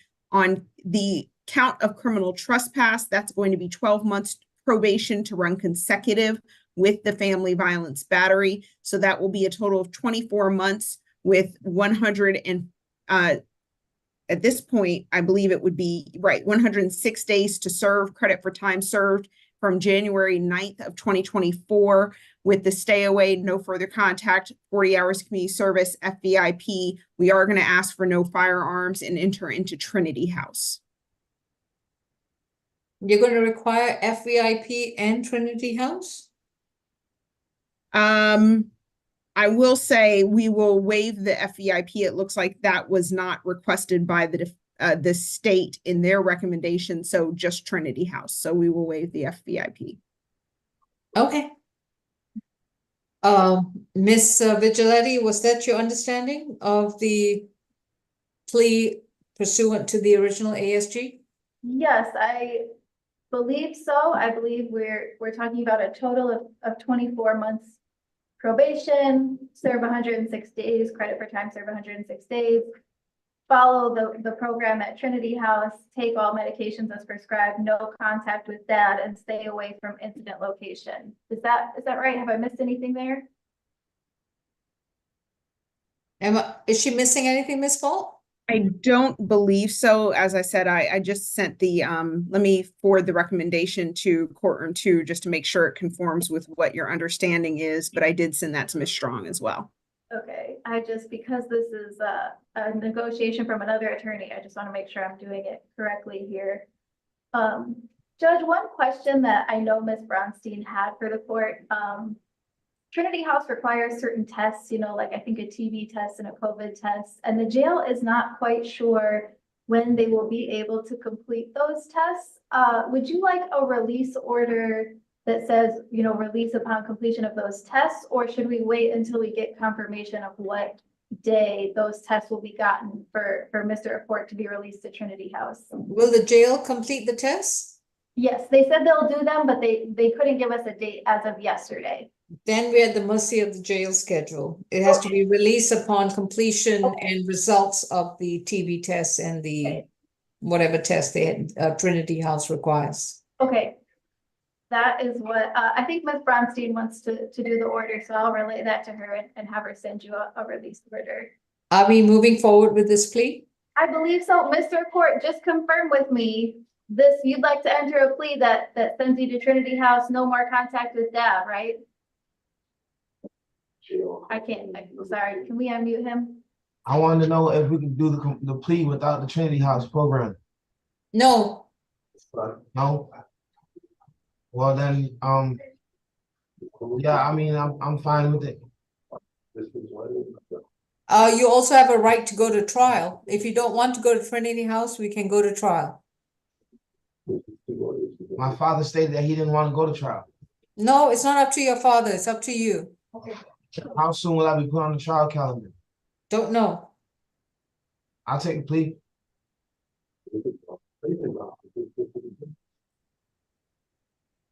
All right. Miss Vigiletti, are you comfortable with him moving forward? Yes, Judge, I know they've spoken many times about this plan. So just to be clear, I'm waiting on my lab results to be released from the jail. Right, there's one more, I think you've already had your TB test, right? So I think you need your COVID test.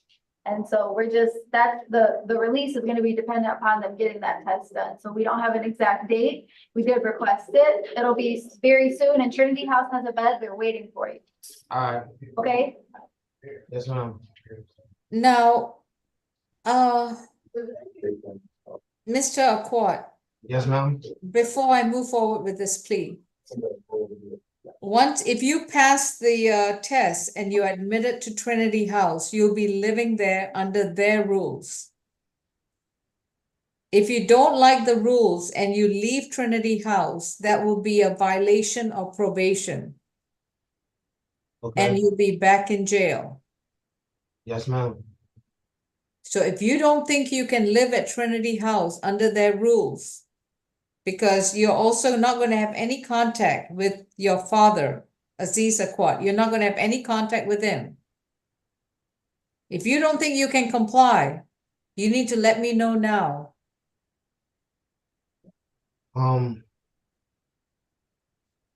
It's not that I don't think I'm gonna comply. It's just I thought that the only reason I needed Trinity House was because I needed somewhere as far as housing because the incident was happening. Mr. Accord, I just need to know whether you can stay at Trinity House or whether you cannot. Yes, I can If stay at you Trinity cannot, House. I'm not going to waste your time. I'm not going to waste my time. Yes, I can wait. I can go to Trinity House. But you need to live there while you're on probation and you need to comply with all the rules. Your probation will be for 365, will be for 9. It'll be for another 159 days. Okay. That should be all right. I should be fine. Okay. If you, Ms. Vigiletti, do you so stipulate? Yes, Judge, we do for the purposes of. All right. Mr. Accord, have you consumed any medicine or alcohol?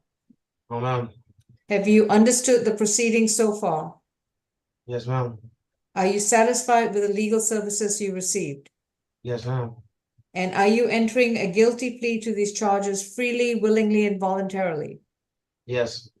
If you decide to plead guilty, you will not get a chance to have a trial in front of a judge or a jury. You would have to give up your right to a trial, to confront your accuser, to challenge the evidence brought against you, to be able to present any defenses or arguments, and to have the state try to prove the charges against you beyond a reasonable doubt. Are you prepared to give up these rights? Yes, Your Honor. How do you plead to one count of criminal trespass causing damage to property? Guilty. And how do you plead to one count of battery, family violence? Guilty. On the criminal trespass, your sentence is going to be 12 months consecutive, 12 months probation consecutive to count 1, which is the battery charge. For the battery family violence, your sentence is going to be 12 months to serve 106 days, credit for time served 106 days. The remainder of your time left for the 24 months is going to be, let me correct that. The remainder of the time left on the 24 months will be served on probation. You will be released to the Trinity House location once you have passed the necessary tests required by that agency. As soon as you are released, you will report to probation on the first business day at 132 Mitchell Street in downtown Atlanta. While you're on probation, you will complete 12 anger management. Was that correct? Oh, you're to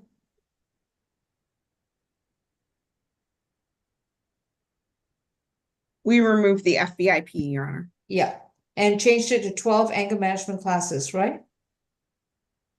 I don't believe we changed it to Oh, maybe I'm getting anything per confused the with that. original Sorry. agreement. Okay, no, okay. So while you are living at the Trinity House, you're going to comply with all the rules of Trinity House. You're going to comply with your ongoing mental health treatment and comply with all treatment and medication. You are to have no contact with your father, Azizi Akwad. Do you understand, sir? No. All right. Once you complete your first year of probation with Trinity House, and if you're compliant with all the requirements, I'll allow you to leave Trinity House and find alternative residence. Do you understand? Yes, Your Honor. You must update probation with your new address only after the first 12 months. Understood? Yes, Your Honor. And you are still required to be compliant with all treatment and medication and have no contact with Azizi Akwad. And you're also to stay away from 3085 Empire Boulevard in Atlanta, Georgia. I just had one question. How much longer am I gonna be on probation? A year, 2 more years? You have 2 years of probation, less 106 days. Okay. Any questions? Judge, I do have a quick update. It looks like the jail has said that the testing will be done by Monday morning at 10 a.m. So that we'll add that to the release order. Okay. Well, that's testing, then we need the results, right? So upon he'll be released upon the completion of the tests and the results being produced. Because if the results are positive, he can't enter Trinity House yet. Right, and I am getting this through, I believe the social worker talked to the other attorney, talked to me, so I will confirm what this day and time actually is. Okay, thank you. Mr. Akwad, did you have any questions? No, Your Honor. All right, good luck with your program. Thank you.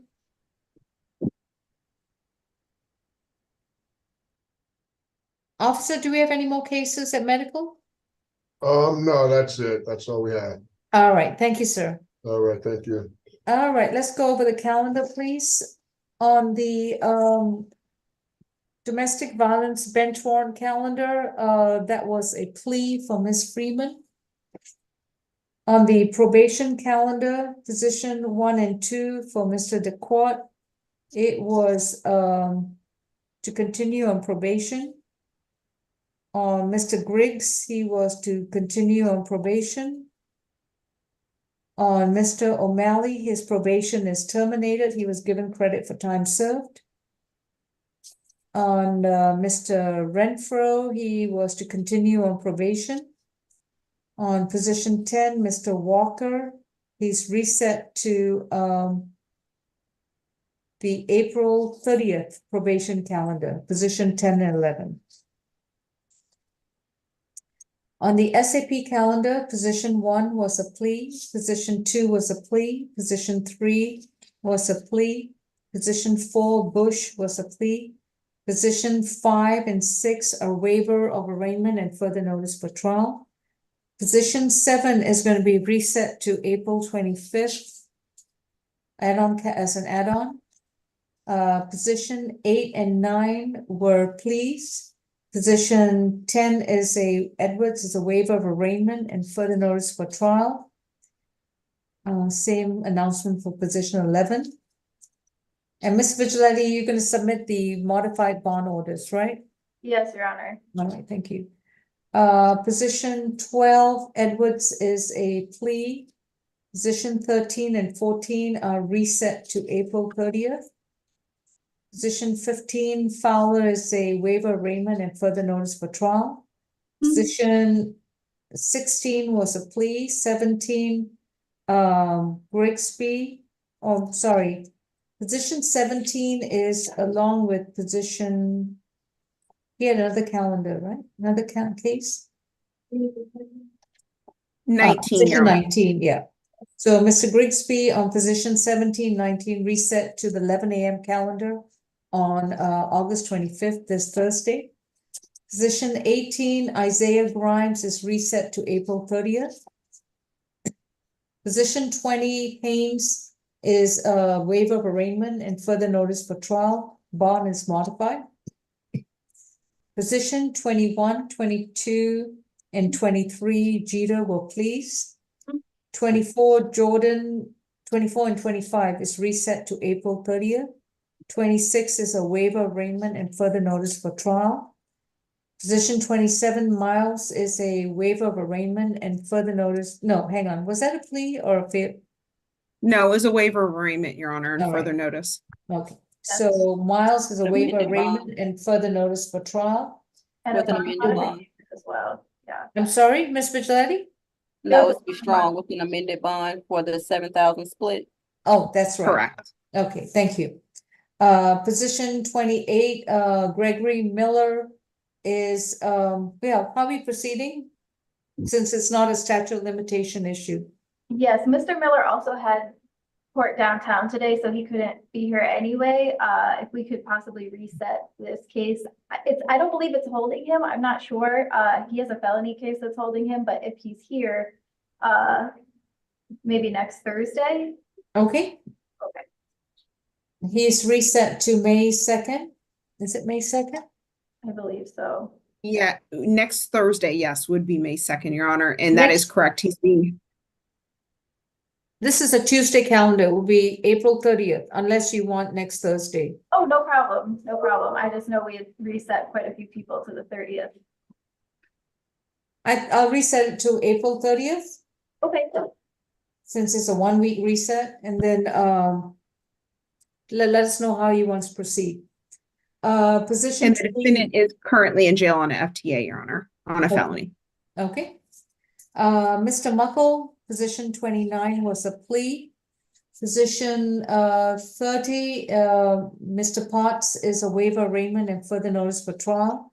31 is reset to April 25th at 9 a.m. for a possible plea. 32 and 33 is reset to April 25th. I'm not sure what we're resetting it for, but y'all will let me know on April 25th. That is the one where we're waiting on the disposition on the felony case. The clerk's office did get back to me and they said they will send it as soon as they complete court today. Okay, I'll say possible plea then. Yeah. William Vance, 34 was a plea. 35, 36, Shanavia Williams. How are we proceeding? Wasn't that Miss, wasn't that a waiver? yes, Miss Williams is entering a not guilty plea this morning, and Mr. McLean is going to file a waiver of her presence and arraignment this morning. All right. That's the announcement. Anthony Woods, position 37. Your Honor, I did receive a response from the DA's office. They are declining to take this case, even though they have an aggravated stalking from 2 days before involving the same victim.